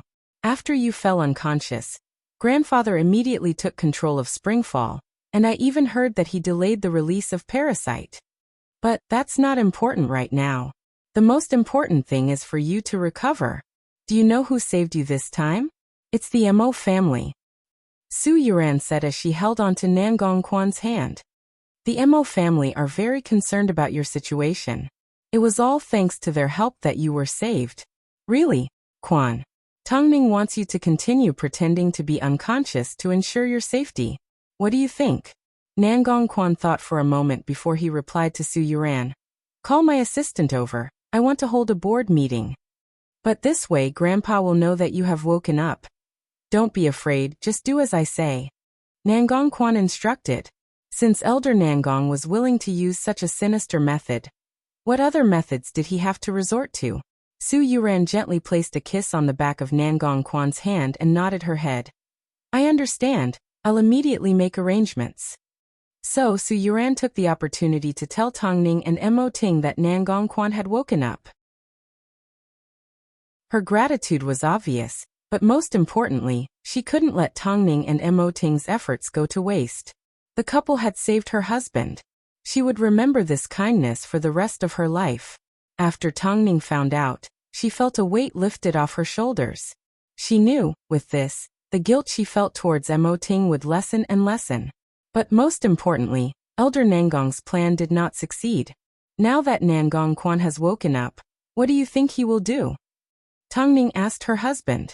Mo Ting put down the documents in his hands and looked at Tongning. Nangong Quan won't pretend to be unconscious to avoid trouble. He has his own way of dealing with things. Let's just wait and see. Tongning nodded her head. I just hope Elder Nangong won't be too harsh on him. He won't, because he won't get the chance to do so again. Being tricked once was already hard to defend against. But if he was tricked again, he would be truly stupid. Nangong Quan was a meticulous person, so there was no way he would be stupid. Springfall Film and Television. Elder Nangong was suddenly notified that he was holding an emergency board meeting. Yet, as the CEO, he only found out about it now. Soon, the shareholders and higher-ups all arrived in the meeting room. Elder Nangong looked at them questioningly. Congratulations, Elder Nangong. Your grandson has finally woken up. Elder Nangong's expression changed. As soon as he lifted his head, he saw Su Yuran slowly pushing Nangong Quan towards him. Grandfather, when did you wake up? Elder Nangong asked. Why didn't you rest more in the hospital? If I rest any more, I'm afraid the company will soon no longer be mine, Nangong Quan laughed. I've called everyone here today, because I have something to ask for your opinions on. Grandfather, why don't you listen first? Elder Nangong sneered as he followed Nangong Quan into the meeting room. Everyone sat down in their chairs. I'm sure everyone knows that I was attacked a few days ago. It wasn't easy for me to wake up, and it was a close shave. As for who the culprit is, the police can't find it, so I won't continue to pursue the matter. I've called everyone here today to discuss a few things. Firstly, I would like to ask Grandfather, why did you delay Parasite? As long as you tell me the truth, I promise I won't interfere with Parasite anymore. I'll give you a chance. Elder Nangong lifted his head and looked at Nangong Quan thoughtfully. He was also trying to figure out what Nangong Quan was thinking. You don't need to test me. After all, this is the result of so many people's hard work. We can't possibly trust you unconditionally. You need to give us a convincing reason. As long as you give us a reason, no matter what it is, I can guarantee that no one will know about it. You can continue with your plan and I won't interfere. I can tell you everything, but you need to sign a confidentiality agreement, Elder Nangong replied. I can't afford to take the risk. Nangong Quan took a deep breath and nodded his head. As you say. Afterwards, Nangong Quan instructed his lawyer to deliver a confidentiality agreement to the shareholders and asked them to sign it. After everyone signed the agreement, Elder Nangong finally revealed the plan he was preparing. He was going to collaborate with the Americans to plagiarize the script of The Ant Queen 2 and release the film in the US before Hai Rui. This was the reason why he insisted on releasing Parasite last. If Tongning was caught up in a plagiarism scandal, who would benefit from it? It would definitely be their sincere film, Parasite. After hearing the entire plan, Nangong Quan couldn't help but sneer. You're indeed ruthless. You said it yourself. As long as I say it, you won't interfere. Yes, I personally promised you and I have no intention of going back on my word. Since you're willing to poison your own grandson, what reason do I have to stop you from getting your revenge? Chapter 1178. But grandfather, even if you set up such a perfect trap and did everything you could to ruin the results of the Ant Queen 2, do you believe that in the end, you still won't be able to beat Mo Ting and Tongning?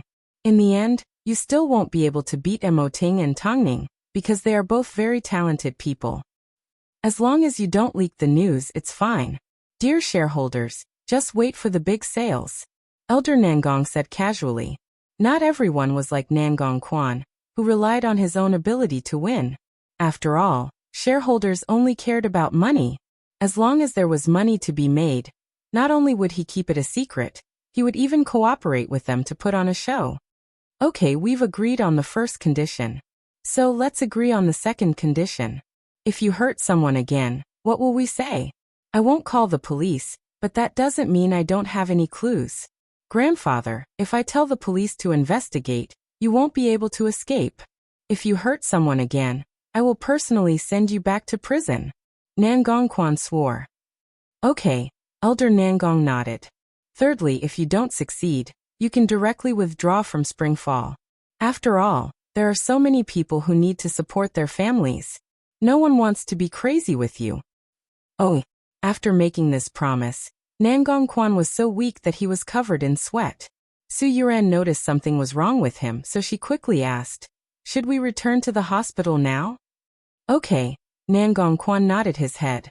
Nangong Quan nodded his head before he looked at Elder Nangong. "Since we've come to an agreement, can the people at the hospital leave now?" Elder Nangong shrugged his shoulders. He had no reason to reject. Elder Nangong never expected that Nangong Quan would actually agree to his crazy decision and stop interfering with him. From the looks of it, he was extremely confident in the Mo family. Quan, are you really planning to hide this from the Mo family?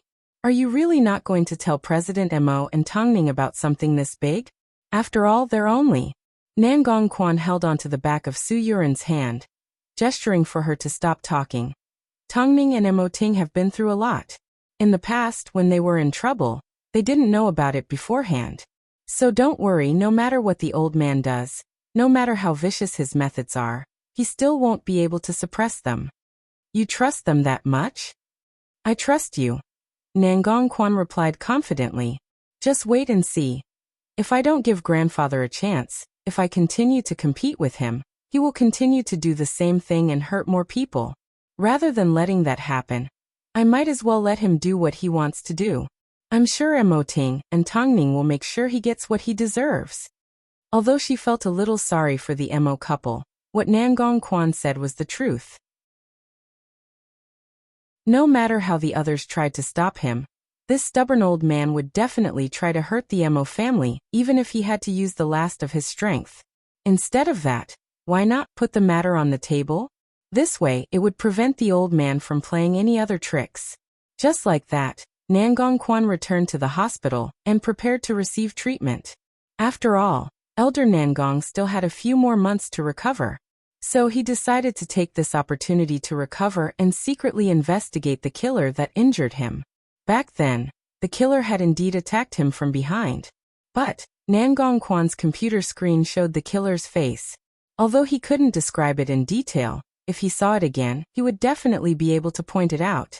That night, little Eggshell returned home from school. As soon as she saw Nangong Quan awake, she was extremely excited. "Daddy, you're finally awake. I thought you didn't want me anymore. How could Daddy bear to abandon you? Abandon your mommy?" Nangong Quan stretched out his arms and pulled the mother and daughter into his embrace. "For the sake of the two of you, even if I die, I will definitely come back to life. Then you'll become a zombie." Little Eggshell replied innocently. Su Yuran was amused by Little Eggshell's words. After so many days of gloominess, the sky was finally clear. As expected, Nangong Quan did not tell Mo Ting about Elder Nangong's scheme, because he kept his promise. This gave Elder Nangong a chance to get his revenge, and let him realize that the Mo family weren't as easy to deal with as he thought. As long as Elder Nangong didn't hurt anyone again. Over at Hai Rui, Mo Ting asked Lu Che to find out how Nangong Quan dealt with the situation, but Lu Che did not receive any useful information. On the same afternoon that Nangong Quan woke up, he immediately returned to the agency and held a shareholders' meeting. But the strange thing was, he did not punish Elder Nangong. Instead, he allowed him to continue as acting CEO. Nangong Quan fell for it once, so he naturally knows that if he goes against Elder Nangong, he will only suffer. So he's learned his lesson. That's not surprising. Yes, President. Lu Che nodded in agreement. I never expected Nangong Quan to be able to control Elder Nangong. After all, how could a person with a bottom line win over a heartless person? In that case, continue to monitor him. As long as Elder Nangong doesn't do anything drastic, ignore him, Mo Ting instructed. Mo Ting instructed. Just like Tongning said, just because of this old man's appearance, no one would be able to live their lives any longer. They had to monitor him, but they also had to let the jerk know that he wasn't as important to Hai Rui as he thought he was. Meanwhile, Mo Ting's scenes for the Ant Queen 2 were always focused on filming. The closer they got to the end of filming, the more tired he became because there were a lot of fight scenes. Like Tongning, he always did his scenes personally. He wanted his character to be complete, so he never used a stunt double.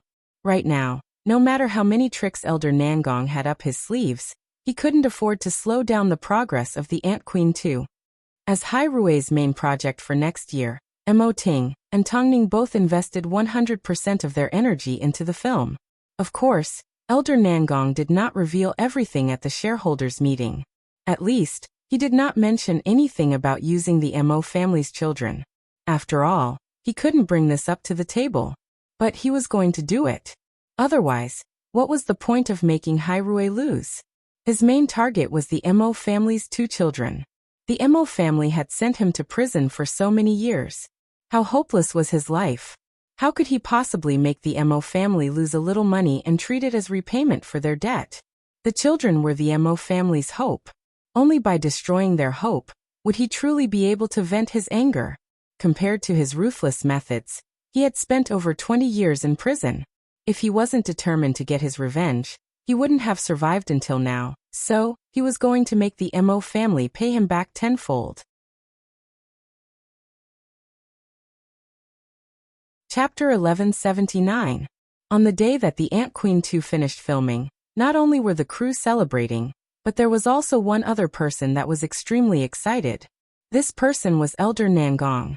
He was one step closer to fulfilling his plan. Parasite was supposed to be released a long time ago, but Elder Nangong had been suppressing it for a long time. So all of their previous promotions went to waste because Springfall failed to capitalize on the popularity of the film. Now the post-production company managed to snatch the opportunity away from them. The popularity of the Ant Queen made everyone in the industry aware of the empty market for sci-fi films. Everyone wanted to enter this empty market and get a piece of the pie. So in the next 2 to 3 years, sci-fi films were going to rise again. Springfall's staff were unhappy with Elder Nangong. After all, they had invested so much effort into the film, and even poached Tong Ning's post-production team with Hua Dali. But now, no matter how good the production was, it was useless. Every 2 to 3 days, the staff gathered together to complain and express their anger. Among them, the person that listened the most was Bai Juni. As the director of Parasite, although he wasn't as angry as everyone else, he still felt it was a pity. After all, Parasite was supposed to be the best film to compete with the Ant Queen. Yet it was now being used by Elder Nangong as a tool for revenge. As for Bai Juni, he had started out as an art film director and was about to make a name for himself. But why didn't he have a way out? Was he still going to slit his wrist and commit suicide? Thinking about his old self, Bai Juni was amused. But for some reason, he felt that living was more interesting. At least, he had agreed to film this film and paid off all his debts. He was now debt-free. Afterwards, he packed his things and went to look for someone. Tong Ning was surprised that Bai Juni had returned to her side. Back then, she had tried so hard to invite him, but he had refused. So, she even asked Xiao Man to help her. What? You don't welcome me? I'm just surprised. Tong Ning naturally welcomed him back. I thought you didn't care about my team. No one in Beijing would dare to look down on your team, Bai Juni laughed. I don't need a lot of money. As long as you can feed me and keep me warm, I'll be satisfied. If you're not here for fame and fortune, why did you come? Tong Ning felt that Bai Juni was a strange person. Unexpectedly, Bai Juni shrugged his shoulders and replied, Who knows? Perhaps it's the warmth of your team that makes people want to continue living. Tong Ning didn't understand how much Bai Juni needed to survive, but she agreed to let him stay and temporarily act as Xiao Man's assistant. Bai Juni didn't put on airs just because he was a veteran, and Xiao Man didn't express her dissatisfaction with Bai Juni just because he used to be on the enemy's side. Xiao Man knew very well that there were no boundaries in artistic communication. Besides, she knew very well that Bai Juni was a very talented man. After filming for The Ant Queen ended, post-production also sped up. As a non-professional production team, the youngsters from Starshine were obsessed with their new field of expertise. In fact, they were so obsessed with it that it was impossible to imagine. Soon the first trailer for The Ant Queen 2 was released. Hai Rui did not hold back as they teamed up with all the major theaters in the country to release a 30-second commercial for The Ant Queen 2. Film fans did not get to see the legendary Parasite. Instead, they got to see the trailer for The Ant Queen 2. This time, as the antagonist, Mo Ting revealed a ruthless side in the trailer. But it was especially thrilling. Not only was the feeling of a giant termite scary enough, but there was also the addition of a powerful antagonist like Mo Ting. Just like that, the battle between the good and the antagonist, the battle between the good and the monster, and the antagonist and the monster, all three storylines played out side by side. It was extremely exciting. In just 30 seconds, film fans were already screaming that it was so exciting that their hearts couldn't take it. Fans even started leaving comments on Hai Rui's official Weibo. I'm really looking forward to it. The Ant Queen 2 foot is obviously more exciting than the first and has a better story. I really like the way Tongming and her team created the Ant Queen. It doesn't focus on love. I hate watching exciting films like this, especially when they include a hero saving the damsel in distress. I need to cheer for Tongming and President Mo, especially President Mo. He was so handsome that it was a complete mess. I can't believe he's playing the antagonist this time. He's so handsome. All of a sudden, Beijing was filled with a sci-fi craze. Perhaps the only people that could create such a scene were the Tongming couple. Meanwhile, Superstar Media, led by Lin Qian, also released some good news. Qin Shui, the old singer that Lin Qian had personally rescued, had returned to the stage in Vienna after a fierce battle with her old employer. At her lowest, Qin Shui relied on scavenging to make a living. This was one of the biggest highlights of the entertainment industry. This old woman that had lived for half a century was actually able to return to the music industry after so many years. In fact, she even returned to the place that she always dreamed of. Rumors began to spread within the industry that Lin Qian had received Tongming's teachings and was now able to support Superstar Media. Afterwards, plenty of artists that wanted to make a comeback approached Lin Qian. Superstar Media seemed to have returned to the days when Tongming was still around. Lin Qian's desk was filled with offers from artists. So, at Hai Rui's New Year celebration dinner, Tongming suggested to Mo Ting, I hope you can assign a few more professional people to help Lin Qian. At least, she won't have to worry when she's scouting for artists.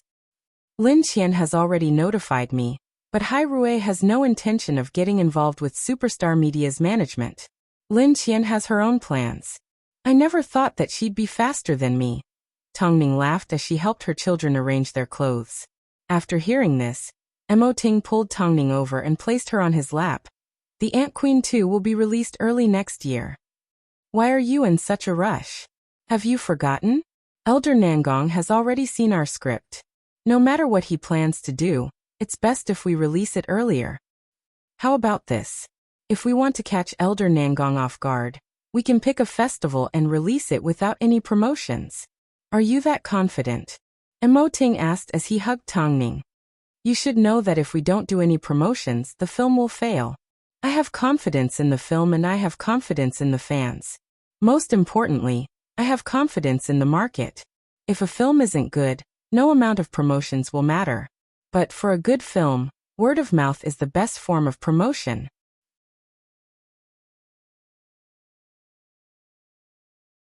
Chapter 1180.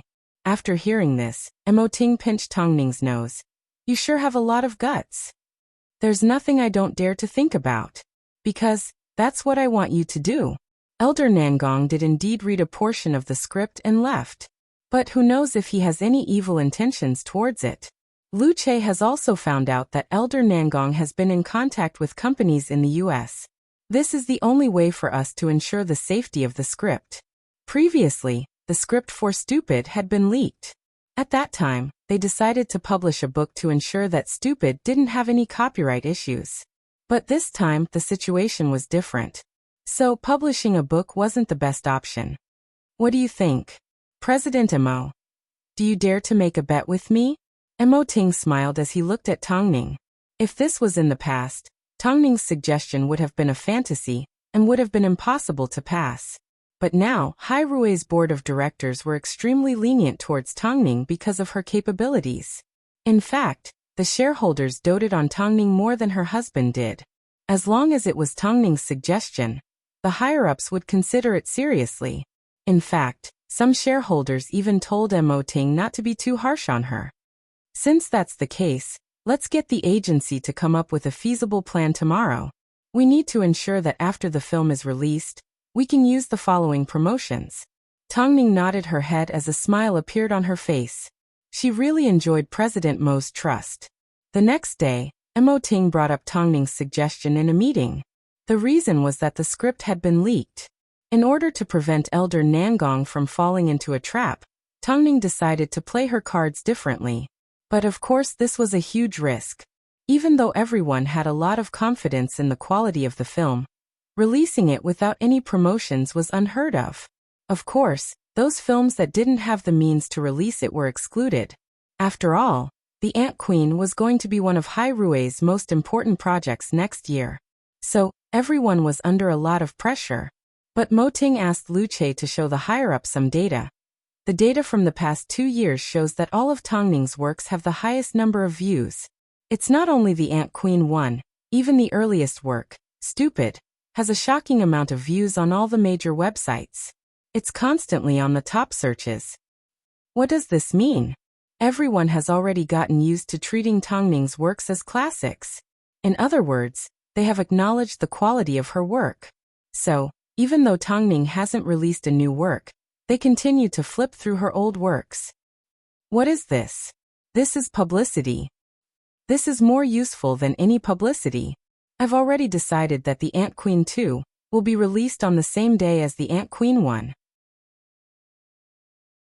Hai Rui will hold a commemorative event to commemorate The Ant Queen, and give the audience a big present by releasing The Ant Queen 2 in the early hours of the morning. That way, the new and the old will stick together and it will be a great promotion. What do you think? When it came to works, they didn't have as much say as Tongning.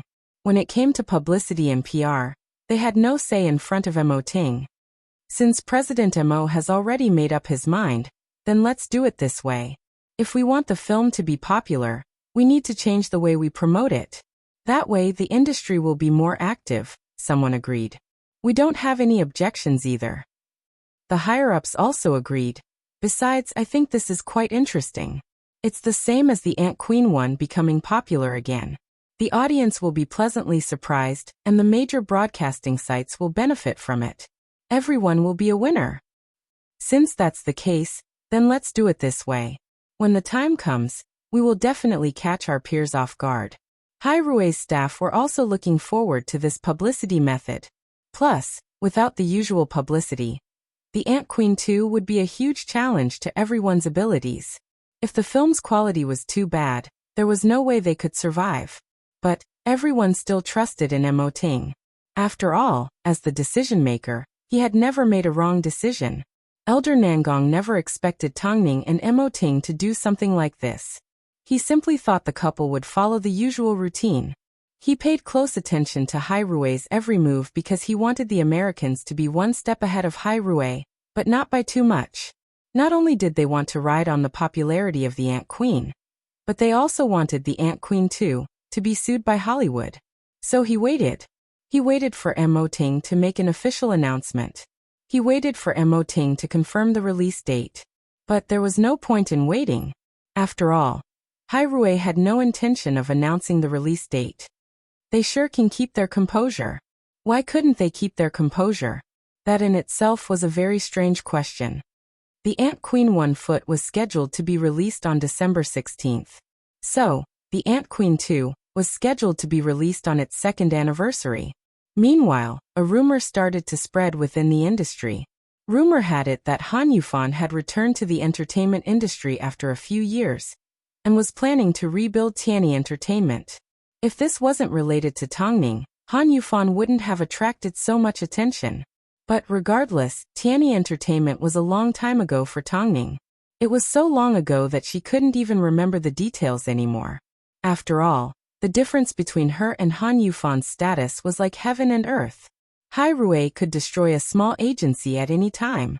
But Mo Ting didn't see Han Yufan as an enemy, because on the night that she received the news, Tongning said one thing to him. President Mo, you don't need to worry about it. In my heart, Han Yufan doesn't even have the right to be mentioned in the same breath as you. Mo Ting was extremely pleased with Tongning's words. Over at the Nangong family home, after Nangong Quan was discharged from the hospital, he began to work elsewhere. Since he said he was going to hand over Parasite, he wasn't going to go back on his word. So he shifted his focus and tried his best to recover everyone's losses. Of course, his relationship with Elder Nangong was not going to change for the better. After all, Elder Nangong was a relative that had once tried to poison him. No matter how magnanimous he would still be traumatized. After experiencing a life and death situation, the way Nangong Quan protected his wife and daughter changed a lot. At least when it came to Elder Nangong, he no longer blindly backed down. However, even though they knew what Elder Nangong was planning to do to the Mo family, they couldn't tell him. This made Su Yuran and Nangong Quan feel extremely guilty towards Tongning and Nangong Quan. The Mo family were the ones that saved Nangong Quan, plus, being in the entertainment industry, Nangong Quan was bound to see Mo Ting at all sorts of events. But at times like these, the two of them simply brushed past each other.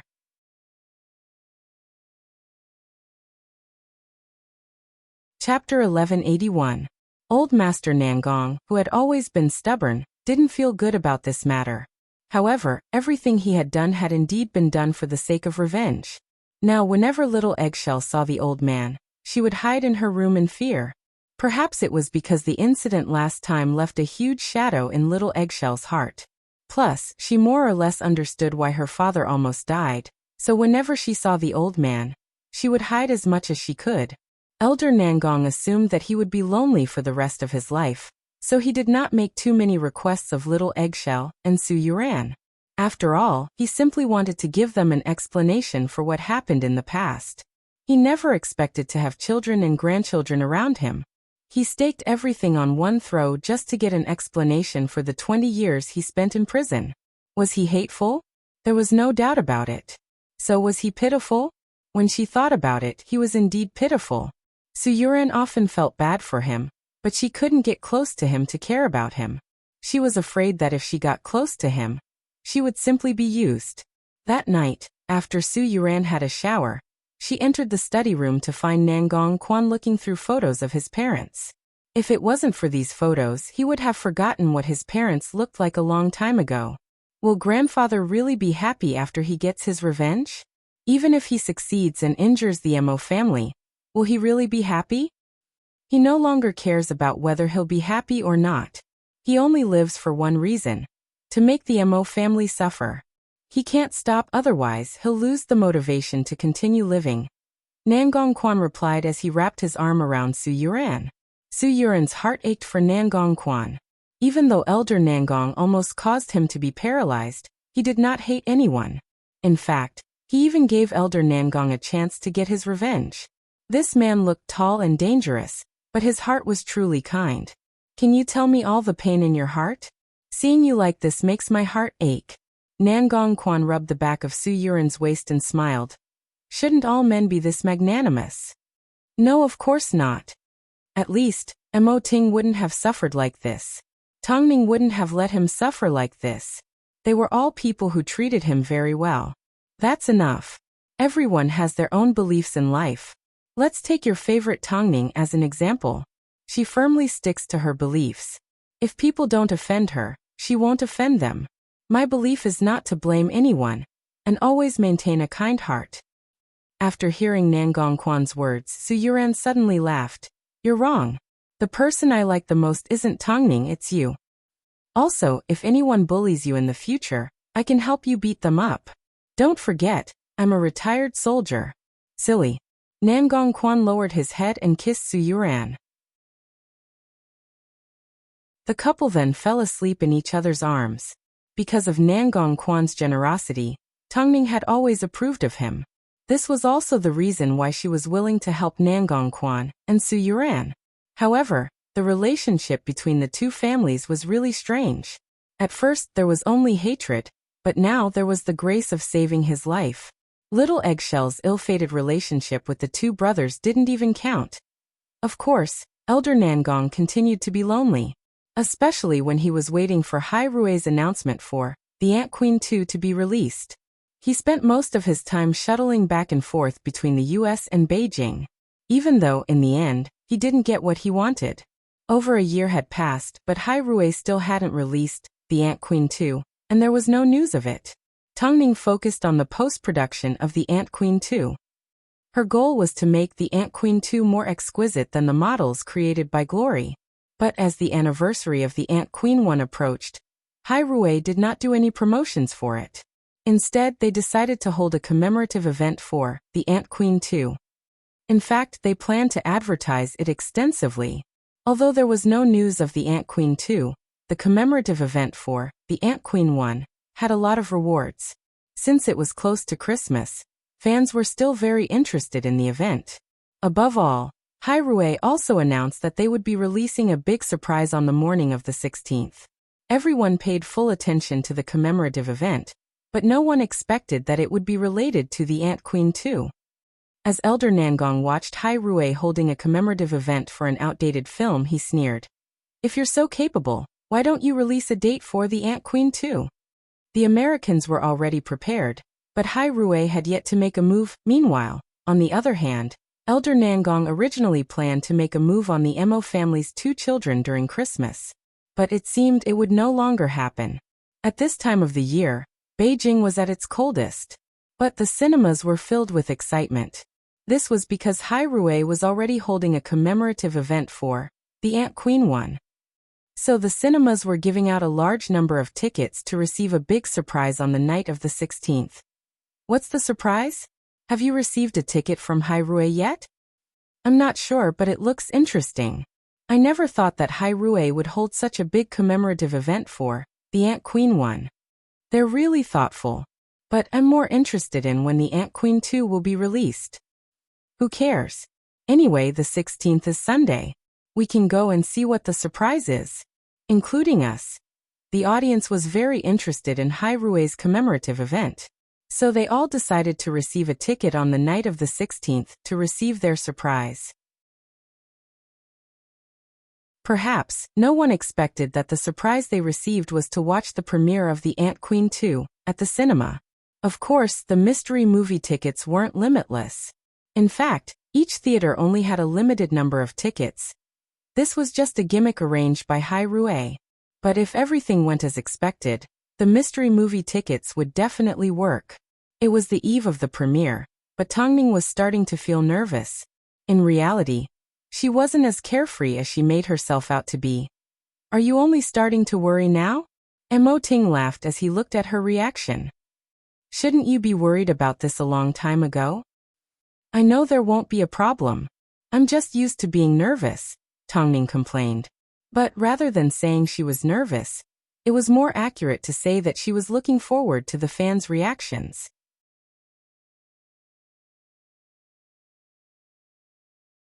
Chapter 1182.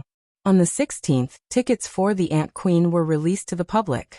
Although it wasn't hard to find tickets in the trash, there were still more fans that were interested in attending the event. Soon, a long queue formed outside the theater. Everyone had come to the same conclusion. They truly loved The Ant Queen from the bottom of their hearts. The media gathered outside the theater to interview film fans about their thoughts on Hai Rui's event, and a lot of people expressed their opinions. It's such a cold day, so I don't really want to go out. But the cinema is quite lively. Plus, the event that Hai Rui is planning for, The Ant Queen, is very interesting. I'm actually looking forward to the mysterious gift that I have in my hands. A bespectacled young man said shyly. This is the perfect place for a date. The theater is also warm. That's right, I'm a fan of Tongning. Let's treat this event as a show of support for her. I hope The Ant Queen 2 can be released soon, another couple said. I'm a fan of Tongning's, so I had to come today. All of our fans are here. After saying this, the dozens of girls behind the little girl all raised their hands. The reporters could sense the passion in the theater, so they naturally had their own thoughts on the mysterious gift. I'm a little envious as I look at the long queue. Plus, the theater's gift this time is quite creative. Regardless, the most popular event this winter is definitely Hai Rui's commemorative event. I hope Hai Rui can continue to innovate and make everyone feel warm and happy. The camera stopped here, and did not continue. If Tongning wanted to see the audience's reaction, she would have to personally go to the theater to see what was going on. At this time, the people that had just arrived at the theater quickly found their seats. Were they here to watch a commemorative film? If it's a commemorative film, I think I'm not going to watch it. I don't think it's that simple. If it's a commemorative film, Hyrule could have just released it to the public. They wouldn't have to be so secretive. That's right. Let's wait a little longer. What if we miss out on the surprise? Very quickly, the special seats were filled with the audience. Everyone had a dumbfounded look on their faces. Then the lights in the theater went out. After the advertisement for everyone to be quiet, a giant termite appeared in front of everyone. Seeing this, everyone assumed that Hyrule had invited them to watch The Ant Queen 1. Some of the audience even wanted to leave because they had already watched it countless times. However, when the name of the movie was displayed on the big screen, everyone screamed, "Wow! Look, it's 2, not 1. Oh my god, is it really 2? Really? Or is it just a trailer?" The audience in the cinema were all surprised and asked each other, "Is this true?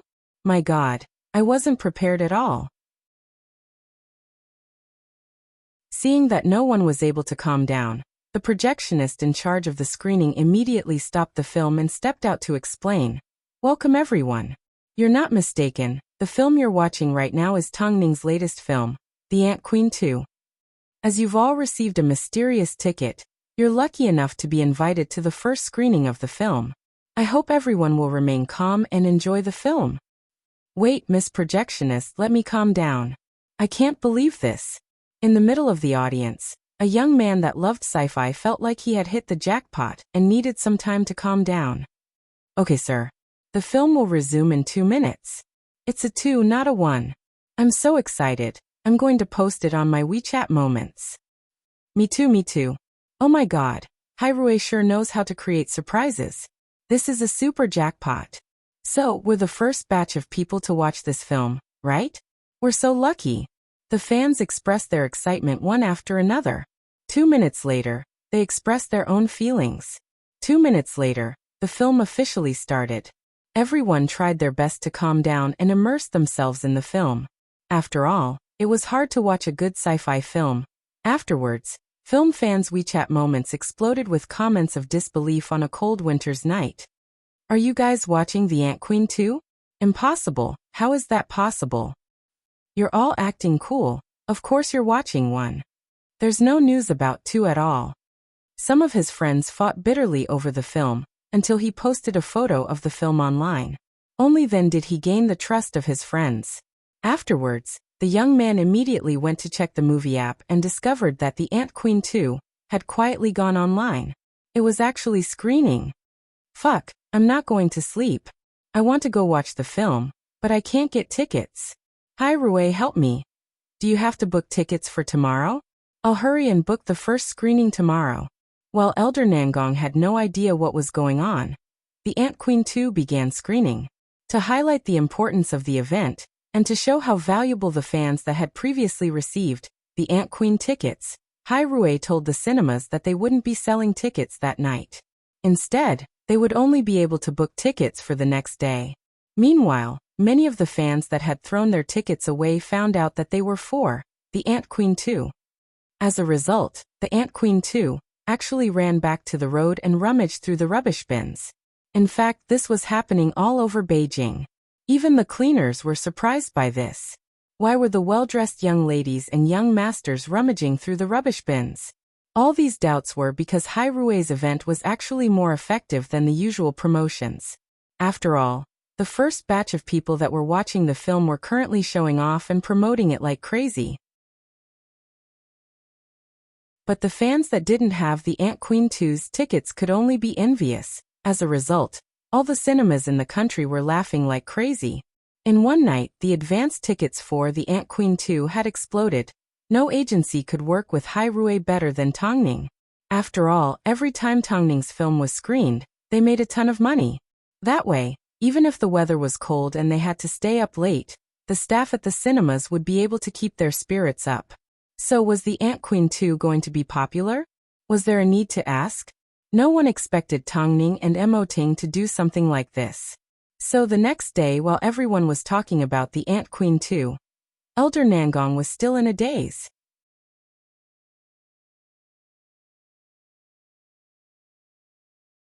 Chapter 1183.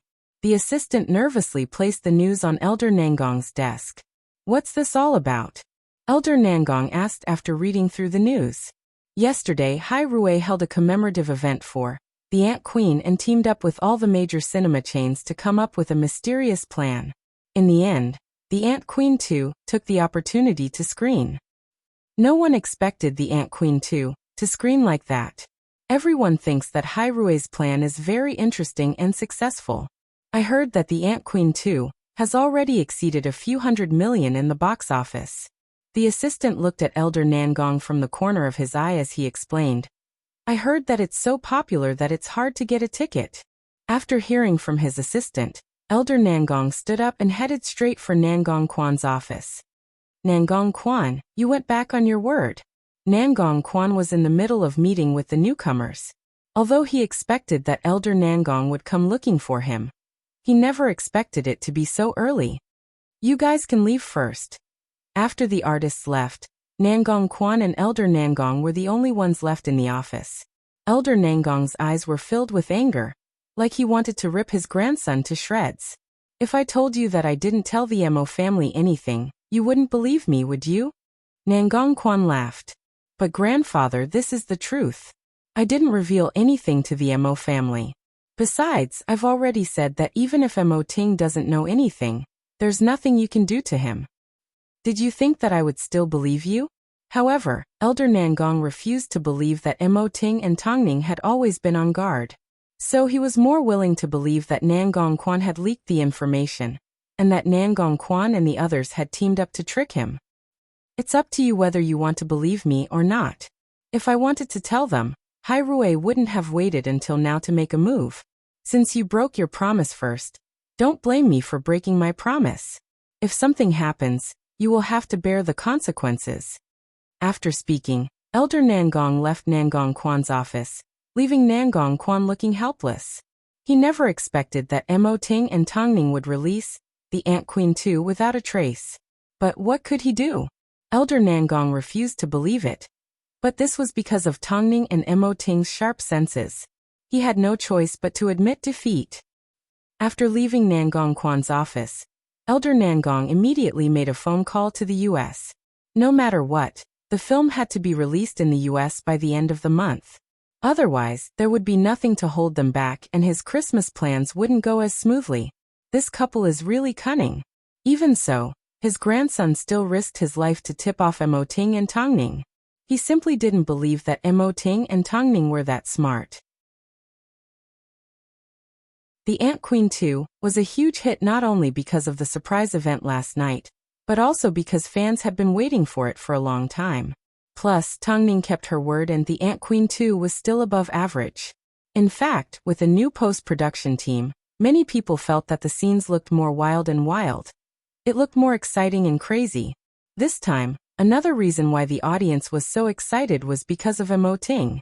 It was obvious that he had never learned any martial arts, but when he fought with the old dragon, he was able to land his fists on flesh. It was very realistic. This made the audience very satisfied. As a result, the box office and reputation soared. This was the current situation of the Ant Queen 2. After watching the Ant Queen 2, film fans were completely in awe of Tongning. No matter what she went through before filming, she was always able to satisfy everyone with the results she produced. She was the one that made domestic sci-fi films take a huge leap forward. As a result, sci-fi fans admired her, and even referred to her as the mother of domestic sci-fi films. The Ant Queen 2 has improved compared to the Ant Queen. It's more solid, the story is more complete and the scenes are more daring. I used to look down on domestic sci-fi films, but now we finally have a domestic sci-fi film. I'm so proud. I don't know why I cried the entire time I watched the Ant Queen 2. Perhaps it's because it's a great film. The reviews were all positive. Of course, this had a lot to do with Hai Rui's strategy of being close to the public. Because of this, film fans were treated with respect. They could truly feel that Tongning's films were made for the sake of letting everyone see her work. She had no other motives. This was called sincerity. On the other hand, Springfall's previously completed film still hadn't been released yet. Hairue's move was unexpected and caught Elder Nangong off guard. Not only did he fail to predict the release of Parasite in advance, but by releasing it after The Ant Queen 2, it was like throwing a rock into the ocean. After all, with such a good foundation, would the audience still trust it? Previously, Nangong Quan had planned to release it before The Ant Queen 2 because he wanted to avoid Hairue. That way, the audience wouldn't be so picky and they would think that Parasite was accompanying them through the transition. But now, with a better film, who would want to watch it? Springfall's internal department had already begun to show signs of chaos. Everyone's dissatisfaction with Elder Nangong had reached a boiling point. With the addition of the fact that Parasite might be delayed indefinitely, everyone felt that Elder Nangong was just a vindictive scumbag that didn't care about the lives of others. He even poisoned his own grandson, so what could he do to others? One after another, a few higher-ups in the company handed in their resignations. Nangong Quan had already expected this day to come, so he understood and let them go after paying them their salaries. This, however, became another point of displeasure for Elder Nangong. The agency belongs to us and the money is in our hands. We can do whatever we want. Since when did these people have the right to tell us what to do? They also have their pride, Nangong Quan replied. By the way, don't you know why they left? If you hadn't leaked the news. I told you I didn't leak anything. Whether you believe me or not, this is the truth, Nangong Quan said forcefully. Grandfather, you better not forget that I'm still the president. If you still want to make a move on me, then go ahead and do it. If I fall for your trick again, I'll kneel in front of you. Let's not talk about these useless things. Let's continue with the plan in the US. I've already said that I won't get involved in this matter. Whether the US takes action or not has nothing to do with me. Nangong Quan ended the conversation. I just want to know how you plan to take down the Mo family.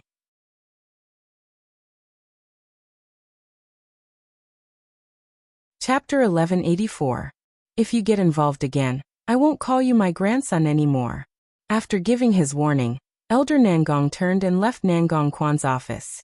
From the way he spoke, it was obvious that he was serious this time. Nangong Quan did not try to defend himself. He knew that no matter what he said, it was useless. After Su Yuran found out that The Ant Queen 2 was suddenly released, she suspected that her husband had leaked information to the Mo family. But after returning home, Nangong Quan looked exhausted as he shook his head. If only I had the courage to do that. You really didn't do it? Nangong Quan shook his head again. I told you a long time ago that grandfather wouldn't be able to win against Tong Ning and Mo Ting. He didn't believe me. What did grandfather say? Grandfather had the same thoughts as you. He also thought I leaked the information. Is grandfather angry?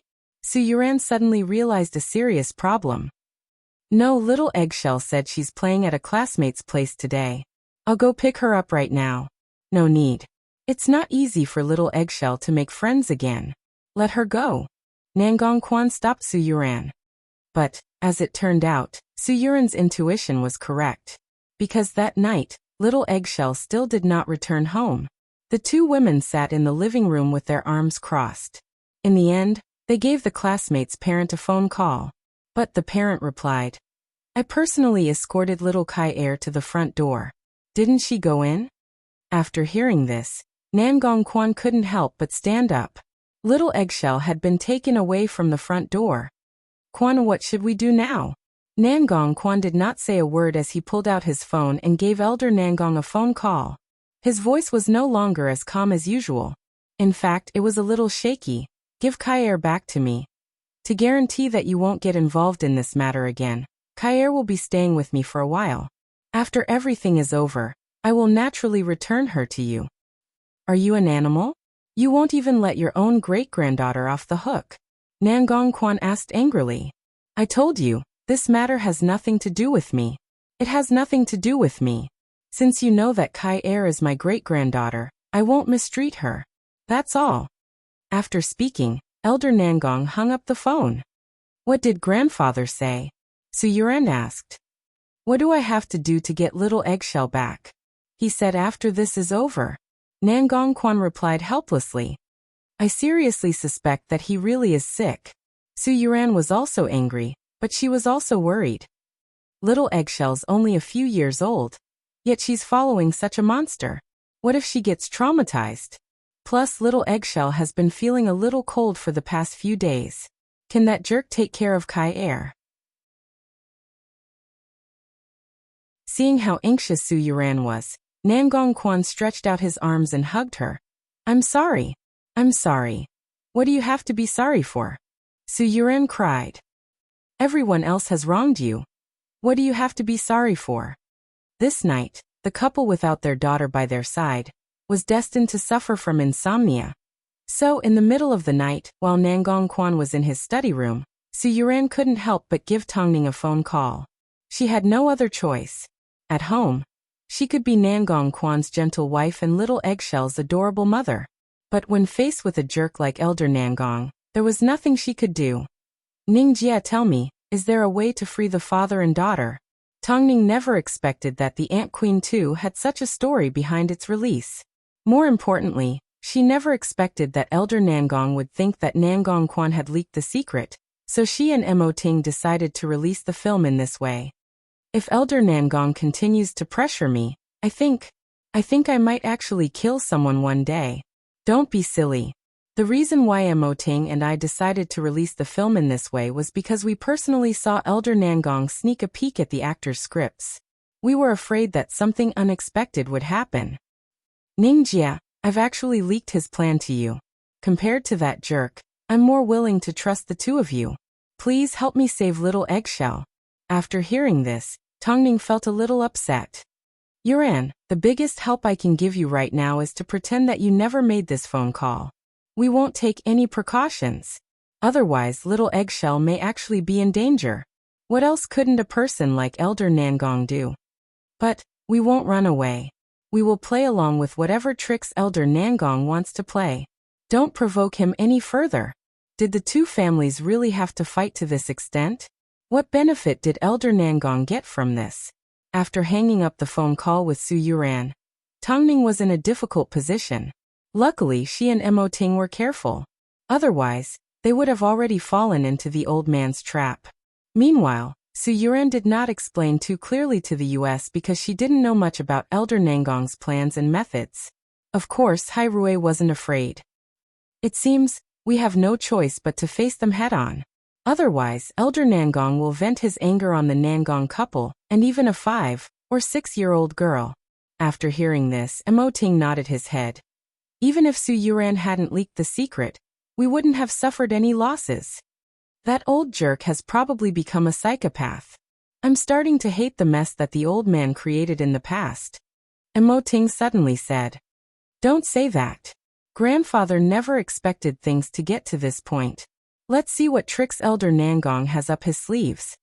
The trick that old Master Nangong wants to play is probably a weight that neither of you can bear. After all, he was merely using Hai Rui as a cover. His real target was the Mo family's 2 sons.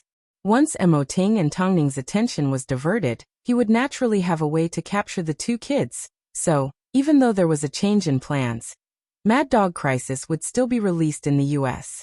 They simply changed the method, but the result would not change. Since they were going to slander Elder Nangong, why would they care about using shameless methods? When the time came, they could simply accuse the Ant Queen 2 of having a staff member that had come into contact with the script of Mad Dog Crisis. That way, Hai Rui wouldn't have a chance to retaliate. After all, no matter how big Hai Rui was, it couldn't compete with Hollywood and the US film industry. And the best candidate for this staff member was the person that Elder Nangong had previously used. The person with the surname Zeng, the explosives technician. After all, he had previously worked in the US, and had even worked on the set of The Ant Queen 2. Although the police were still looking for this person, it was a fact that he had once existed. So the perfect thing was, he could use this identity to slander Hai Rui, and there would be no evidence.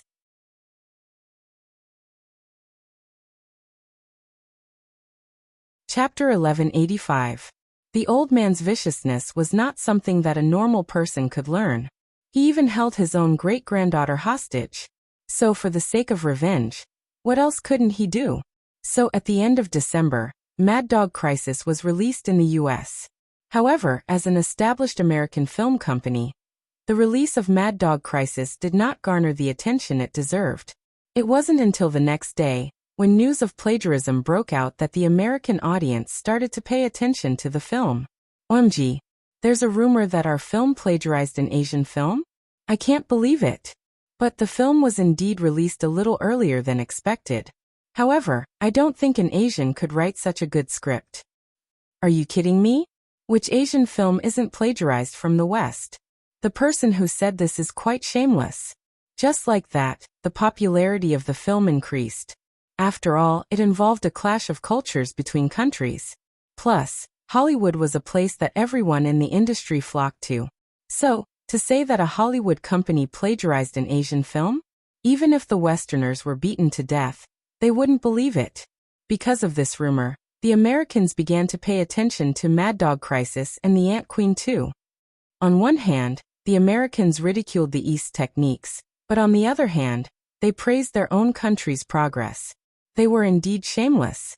Even though Mad Dog Crisis was released so early, the Americans still managed to use it to create hype and profit from it. Not long after, the American film company announced that they would be dealing with the matter seriously. After an investigation, they discovered that an explosives technician with the surname Zung had leaked the script. They also found evidence that the technician worked on the set of The Ant Queen too. We will be sanctioning the Eastern Film Company and will immediately send a letter to our lawyers. We hope that The Ant Queen 2 will immediately stop screening as a sign of respect for our film. The Americans expressed their stance, but that wasn't the main point. The main point was that their actions caused the audience to fly into the air. Plagiarism was something that no one could tolerate, especially since it was produced by their favorite artist, Tongning, and their biggest agency, Hai-Rui. If their work couldn't be guaranteed, then there was no hope for domestically produced sci-fi films. Netizens began to express their opinions online. I think the Americans are quite shameless. They're good at distorting the truth. The Ant Queen 2 was released first, yet they're being accused of plagiarizing them. Don't you think it's disgusting? Hollywood is bullying its customers just because it's big, right? I've watched 2 movies. The similarities are in a supporting role, and the lines are similar. But I can't tell who copied who. Does Hollywood need to plagiarize? Forgive me for being blunt, but the same line would be more reasonable if it was used in The Ant Queen too. But it's completely out of place in that American film. I've seen that American film too. To be honest, it's not even at the level of Hollywood. The plot is a patchwork, and the main character doesn't even have a main storyline. It's just blood and torture. If we're talking about plagiarism, it's definitely America who plagiarized us. All of a sudden, the internet fell into a heated discussion. Of course, Elder Nangong also led the way. Many people began to take a neutral stance. At the very least, they would only be willing to contribute to the box office after confirming the rights to the movie. But The Ant Queen 2 was currently in the midst of its popularity. For something like this to happen, it was like experiencing a snowstorm. Meanwhile, the American team reacted quickly. As soon as they announced that they would be discussing with Hai-Rui, they immediately flew to Beijing. On the surface, the American team appeared to be serious and aggressive. But only the people involved knew why they were doing all this. Su Yuran and Nangong Quan sat at home and looked at the news. They were both angry and shocked. If Little Eggshell wasn't in Elder Nangong's hands, they may have already stepped forward in the name of justice. But now that Little Eggshell was in Elder Nangong's hands, the couple did not dare to act recklessly. The public wanted Hai-Rui to give an explanation. This time, it involved a sense of pride. If even a company like Hai-Rui plagiarized, then what hope did the entertainment industry have? Because of this, Fang Yu personally held a press conference and told the media, "Thank you for your attention to this plagiarism scandal. On behalf of Hai-Rui, I would like to give the public a response." Firstly, the script for The Ant Queen 2, produced by Hai-Rui and produced by Hai-Rui, was written entirely by the CEO of Hai-Rui. The original script is here, and there is a time stamp on it. In other words, the contents of the Ant Queen 2 were confirmed before filming even began. At that time, the explosives technician had yet to join the crew. So how did he get us to plagiarize? Not only that, the outline and the first version of the script in the hands of the actors all have a timestamp on it. In other words, nothing was changed during filming. So how did he plagiarize? Secondly, I'm sure everyone has heard that during the filming of the Ant Queen 2, there was a man-made explosion. The explosives technician, surnamed Zeng, is the culprit. The police are currently trying to track him down. According to one of our actors, the explosives technician has secretly looked at our scripts during his spare time. Is it possible that he escaped to the US and leaked our script to the Americans? Thirdly, we have done a thorough analysis of the contents of both films. I'm sure everyone has an idea of what's going on.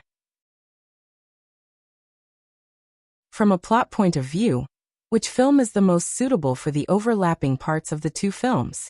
I'm sure everyone can tell which is more diligent. A film that is created with heart and soul, or a film that wears the crown of Hollywood, but has nothing but an empty shell.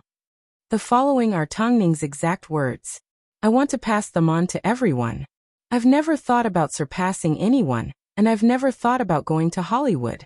I simply want our country's own sci-fi film to rise.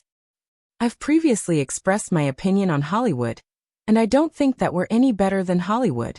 So I hope everyone can trust that the Ant Queen 2 is the real deal and has nothing to do with foreigners. As for the Americans' suggestions, I will leave it to our legal team to handle.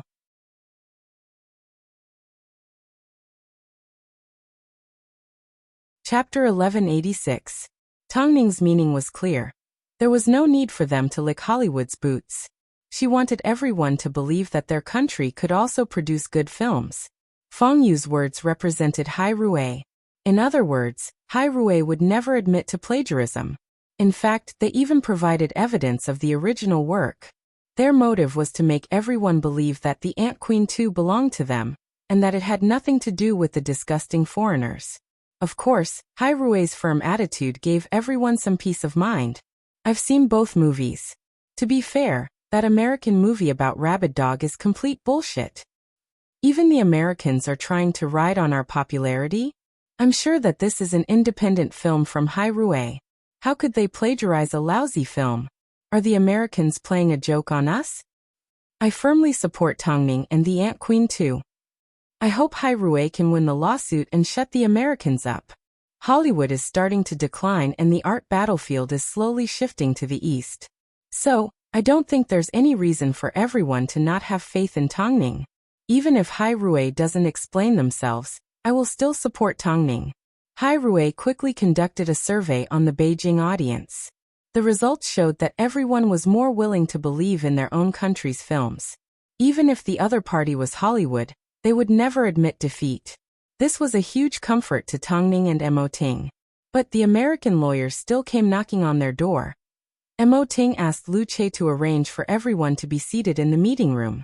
Afterwards, he told Lu Che to go home and pick up Tong Ning. He also told Feng Yu to bring along his team of lawyers. After all, not everyone had the chance to see Mo Ting directly. Feng Yu's head hurt. He hated dealing with foreigners the most. Although there were reasonable people, the people sitting in front of him today were obviously not easy to deal with. I would like to see the person in charge of Hai Rui regarding the plagiarism. I am the vice president of Hai Rui, Feng Yu replied firmly. The man shrugged his shoulders and pulled out a document. The copyright laws in the US are very strict. So, before we get to the bottom of this matter, we hope that your company can temporarily stop the screening of the film. Once the truth has been revealed, we will release it again. Of course, the premise is that you can prove that you did not plagiarize. I've never seen someone do it so naturally, Feng Yu laughed, but he did not take the documents from the man. If the court in the US decides that you plagiarized, then not only will you have to stop screening the film, you will also have to pay a huge sum of money. Have you Americans finished talking? Feng Yu laughed. Since you are on our soil, then you should act according to our laws. We have also filed a lawsuit against your American company. In fact, we have sent a team of 8 people to represent us. Not only that, we have the outline of the script and evidence. We even hired the world's greatest screenwriter to analyze the story. Let's see who plagiarized who. Fang Yu said calmly. Since you don't want your face anymore, we never thought that you would retreat. But it doesn't matter. We will go through the proper channels. Let us find out the truth together. More importantly, your company seems to have done this more than once, right? If I remember correctly, 5 years ago, your company also paid a compensation of $30 million for a similar case. Are you trying to do the same thing again? Do you think we are easy to bully? The other party had never expected Fang Yu to be so domineering.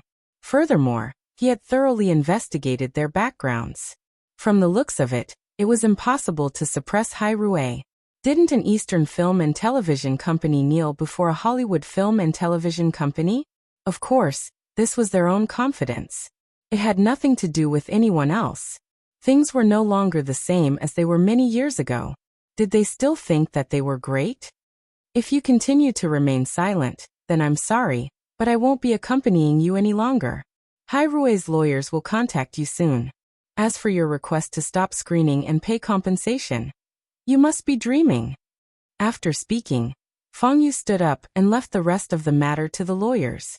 Did these foreigners really think that Hai Rui was easy to bully? Although Hai Rui was confident that they would be able to prove his innocence, the entire organization needed to put in a lot of effort. Fang Yu was in charge of dealing with the public, while Lu Che was in charge of collecting evidence. Meanwhile, Mo Ting and Tang Ning couldn't sit around and do nothing. So they tried to find a way to invite world-renowned screenwriters, directors and authors to evaluate the content of the incident.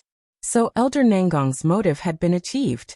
Seeing that Hai Rui was spinning like a top, he took the opportunity to announce the release date of Parasite. Trying to gain popularity at this time? Was there something wrong with his brain? Didn't Elder Nangong realize that he was taking advantage of someone when they were down? Of course he knew. But he still wanted to discuss the Mo family and Mo Ting. Elder Nangong's actions were extremely annoying. But that wasn't his motive. Because they needed to evaluate the content of the film, Mo Ting and Tang Ning had to travel overseas to invite experts. But because of this, Elder Nangong had the opportunity to kidnap the Mo brothers. He had already secretly taken on the role of a teacher for the Mo brothers at an elite school. He had used all sorts of methods. At first, he used money to tempt them. In the end, he used his family to threaten them. He did all of this just so that he could give Mo Ting and Tang Ning a Christmas present. That afternoon, after lunch break, the Mo brothers disappeared from the school. In fact, no one knew how they disappeared. Not long after, the teacher called the police and notified the school. Then he contacted the parents of the parents. At this time, Tang Ning and Mo Ting were at the airport. But as soon as they heard that the child had gone missing, Tang Ning's expression was unreadable. What's wrong? The child has gone missing, Tang Ning said. Our child has disappeared from the school. After hearing this, Mo Ting immediately left the airport with Tang Ning and personally gave the school a phone call to see if the child had been picked up by a family member or something else. But the school told them that the child had disappeared into thin air during lunch break.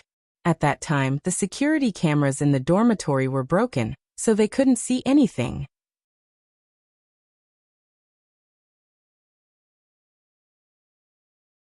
Chapter 1187.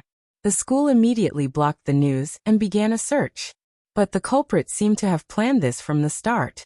Without leaving any traces behind, they took the two boys away.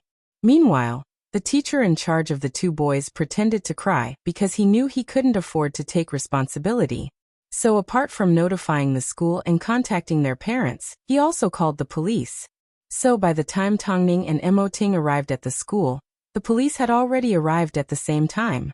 They began to investigate everything that was suspicious, but they couldn't find a single clue.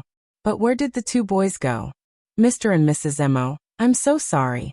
The school has failed to keep an eye on things.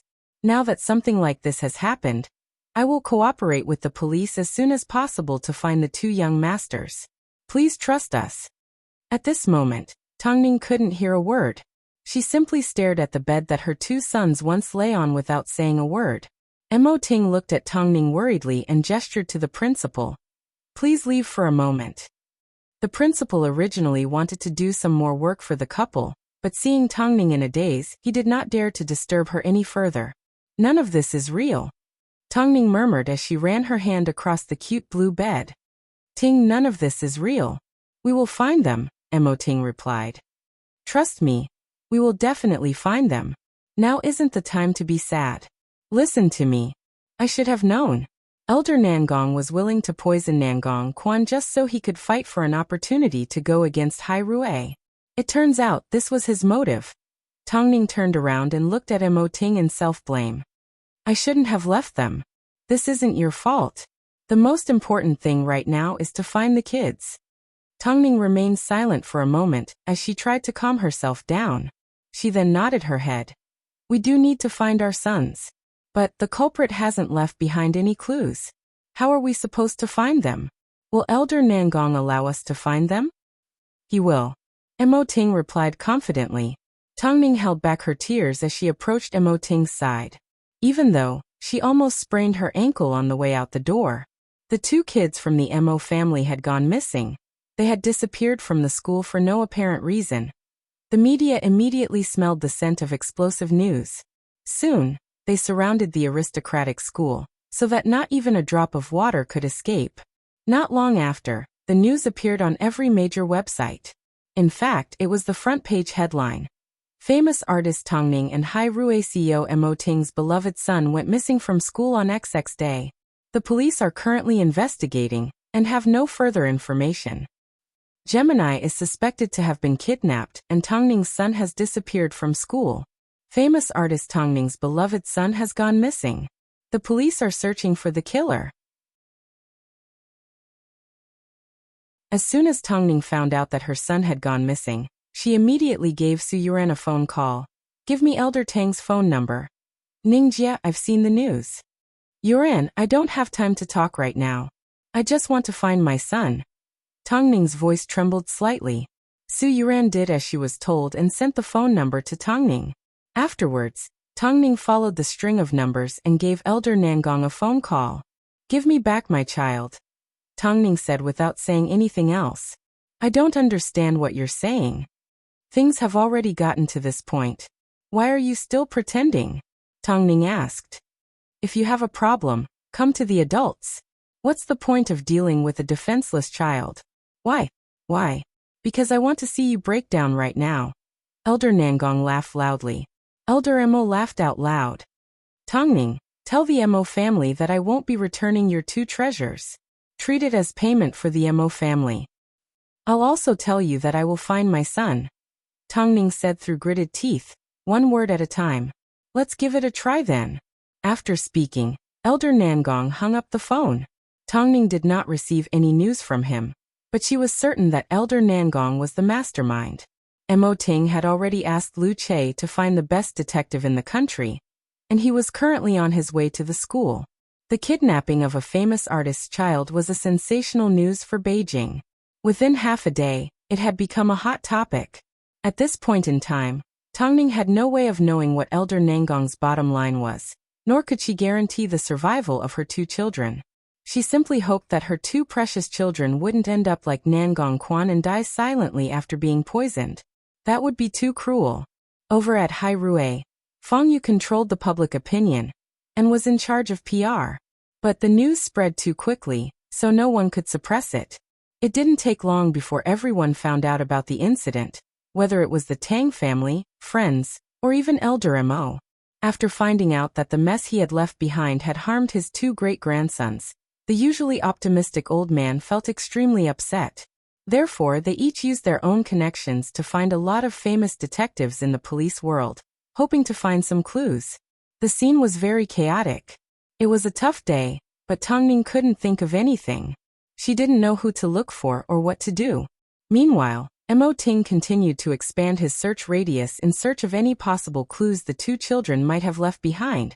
But after a day passed, they still didn't find anything. Meanwhile, after Nangong Quan found out about this matter, he wanted nothing more than to kill Elder Nangong with his own hands.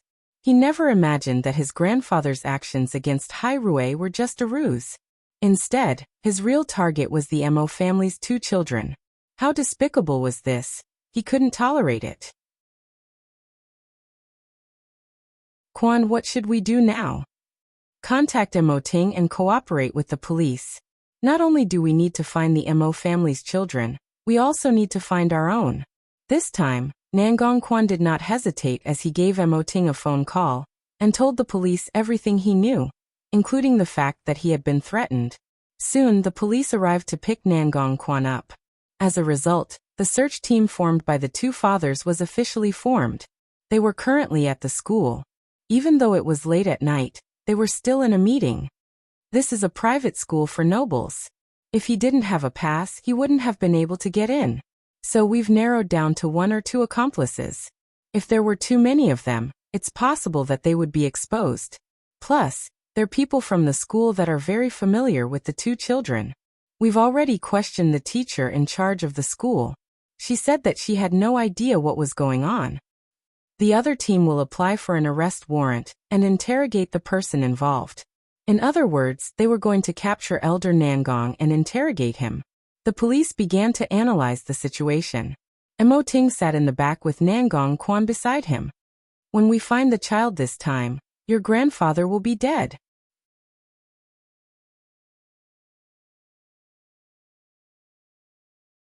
Chapter 1188. Nangong Quan did not say a word. It seemed deep down he had the same thought and it was very strong. After a while he finally said, I'm afraid he won't return the kids to you even if he dies. I will find my sons. Mo Ting's attitude was as determined as Tong Ning's. In that case, what do you think? I think we should continue to search the school. When the teacher in charge of lunch breaks discovers that the kids are missing within 20 minutes. How did he manage to take them away from the school? He had no choice but to hide them, Mo Ting replied. I agree with you. Everyone is passionate about finding evidence, clues and suspicious people outside the school. But what if the kids were still at the school from the beginning and hadn't been moved? What I'm afraid of is, Elder Nangong was going to tell them to use drugs or poison. In a moment, let's split up and look for suspicious places in the school. I have a feeling that my sons are nearby. The feeling of blood being thicker than water made Mo Ting unable to close his eyes for even a second. All he had to do was think about the possibility of his 2 children suffering, so much so that he felt like he was about to go crazy. He no longer cared about Hai Rui, and had already forgotten about the plagiarism incident. Because Feng Yu naturally knew how to deal with these things. After hearing Mo Ting's words, Nangong Quan patted him on the shoulder. The culprit wants to see you panic and suffer. So, you can't lose your composure. Mo Ting nodded his head. Even though he already had the urge to kill someone. Afterwards, the 2 fathers identified all the suspicious places in the school, and took advantage of the fact that no one was around to investigate them. Although the police had already done this before, as fathers, they believed they could do it more carefully than the police. Room after room, floor after floor, including toilets and garbage dumps, the 2 of them did not let go of anything. In the end, they found Mo Zichen's shoes in the storeroom on the top floor of the school. As expected, they were hidden here the entire time and were later moved. It didn't take long before the police cleaned up the storeroom and collected evidence. They also took a sample of the fingerprints on the shoes. But in the end, it turned out that the fingerprints belonged to the 2 brothers. The culprit was very cautious and was obviously wearing gloves. The clues were cut off once again. However, this shoe made the 2 fathers very upset. The search continued and the night was still long. Tongning didn't dare to rest, even though she couldn't calm down. Seeing his little family split apart like this, Elder Mo felt extremely upset and blamed himself. Perhaps, the one who started the trouble should be the one to untie it. He thought that he had to meet Elder Nangong before he could let go. Therefore, as soon as the sky brightened, he put on the suit that he hadn't worn for a long time, and then tidied himself up to look like he did 20 years ago. Then, he drove to Elder Nangong's residence and rang the doorbell, waiting for Elder Nangong to appear. The reunion of 2 enemies wasn't as exciting as he thought it would be. Old Man Nangong seemed to have predicted that he would come, so he prepared a seat for him.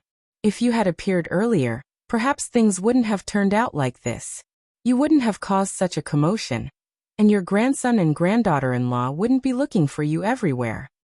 Lin Ge, it's been so many years, but you haven't changed at all. You're still as ruthless as ever. Elder Mo laughed. Elder Mo laughed. I admit that I didn't do anything wrong 20 years ago. All these years I've had a clear conscience. But now that you've created such a huge mess, how do you plan to clean it up? In the end, it's still a matter between the older generation. Why are you making things difficult for the younger generation? Why didn't you say this earlier? Elder Nangong laughed. Why are you hiding behind your grandson? Why don't you come out? If you had come out and faced me earlier, I wouldn't have targeted the innocent. I never expected you to be so serious. Elder Mo laughed in self-ridicule. Elder Mo laughed in self-mockery. So since I'm here today, Brother Lin, can you be merciful and let the kids live a peaceful life? They're just trying to make a living in the entertainment industry, and aren't that powerful. If they lose their children, they'll be devastated. If you want me to tell you where my children are, I can. But the price you'll have to pay may be a little heavy. Elder Nangong said as he looked at Elder Mo from the corner of his eyes. You need to think this through. We're already so old. What's there to be concerned about? Elder Mo laughed. Just tell me what you want. Kneel down and admit your wrongdoings. We'll use the underworld's methods to resolve our grudges. From now on, I won't cause any trouble for the Mo family. Kneel. Elder Nangong actually wanted Elder Mo to kneel. In other words, he was admitting that everything he did was wrong. I told you to think this through. Your great-grandson and grandson are waiting for you to save their lives. Elder Mo did not say a word as he pulled out a dagger and stabbed it into the back of his hand. I can't kneel anymore. But I'm aware that there's a way to repay a debt in the underworld. I'll cripple my right hand to repay you for 20 years of loneliness. But don't forget, even if it wasn't for me, you wouldn't have escaped your fate of being thrown into prison. Seeing this, Elder Nangong laughed. If you were this straightforward from the start, I wouldn't have wasted so much effort. I've been in prison for 20 years, and you've crippled one of your hands. Once I've vented my anger, I'll be done with it. So, can you let the kids go? Elder Nangong pulled out a handkerchief from his pocket and threw it in front of Elder Mo. Stop the bleeding. Your 2 great-grandchildren live at home. Little Eggshell likes them, so I brought them here. I didn't compromise because of you. I did it because of my great-granddaughter. I wanted to take you down with me, but she's still young. I must say the Mo family's 2 rascals are quite likable. Elder Nangong said as he looked up into the sky. I know Mo Ting won't let me off for kidnapping his son. But with this hand of yours, I've still won. After 20 years of grudges, he saw Mo Ting's painful expression and Elder Mo's apology. So he no longer clung to Mo Ting. Even though he didn't think he'd come out unscathed. If you want to sue me, then go ahead.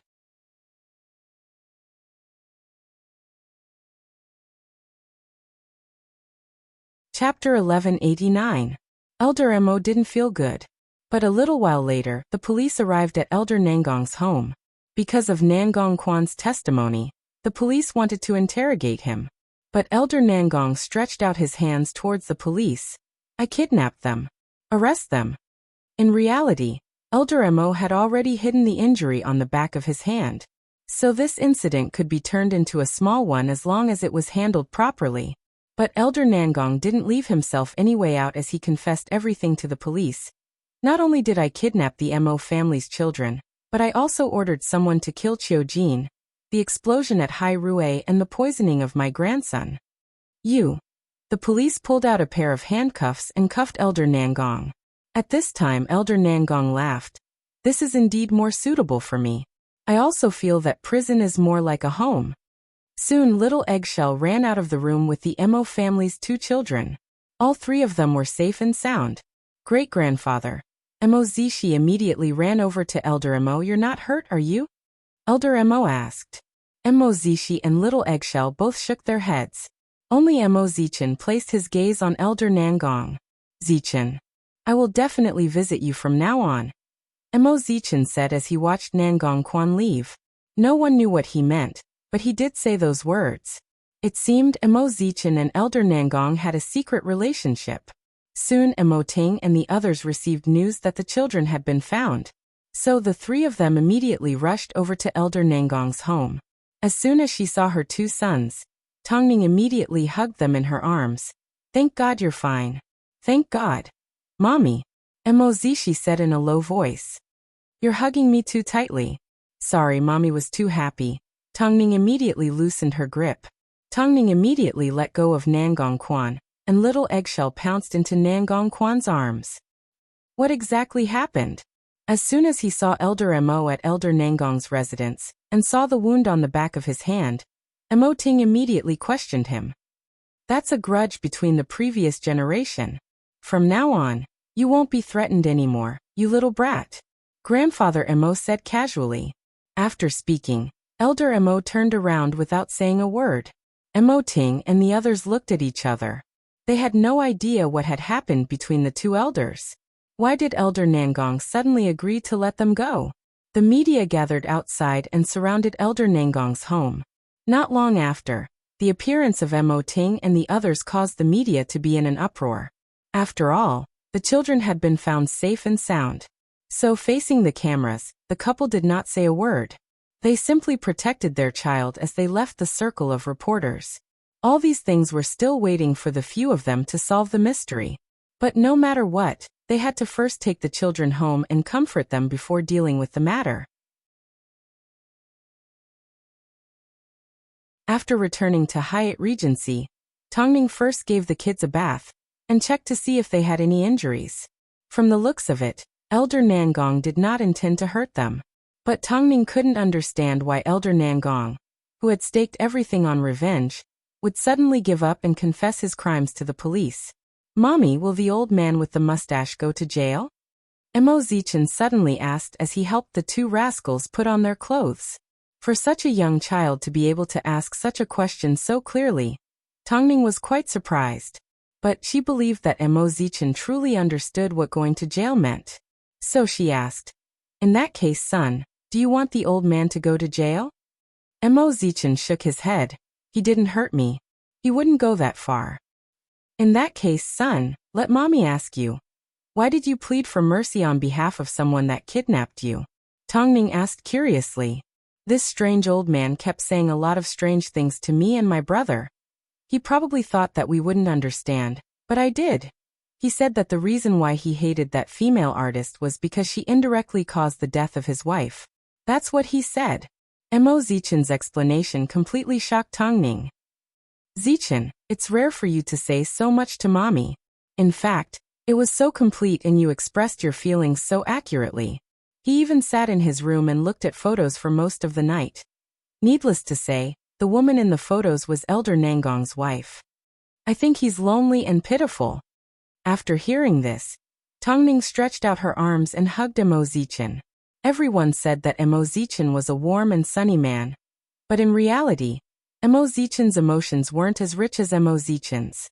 Not only could he express himself, but he was also able to look at things from the perspective of an adult at such a young age. This was unbelievable. "So, did you comfort him?" "I told him that the woman in the photos was beautiful," Emo Zichen replied. "He held onto my hand and cried." In reality, Tongning could understand what Elder Nangong was feeling. He was so close to getting his revenge, but he suddenly felt empty inside. Especially when he looked at the cute kids around him, one of whom understood him. Plus, little Eggshell was his great-granddaughter. So his desire for revenge was slowly extinguished. Then Elder Emo showed up at his doorstep to apologize, allowing him to finally let go. Elder Nangong's actions proved that there was no such thing as absolute good or absolute evil in this world. After Elder Nangong entered the police station, he refused all visits and refused to find a lawyer for him. He felt that after spending so much time in prison, he was more suited for prison life. That night, the conversation between Tongning and Emo Zichen became a secret between the mother and son. Elder Nangong had left behind a lot of messes. For example, the incident with the American Film Agency and the mess that he caused at Springfall.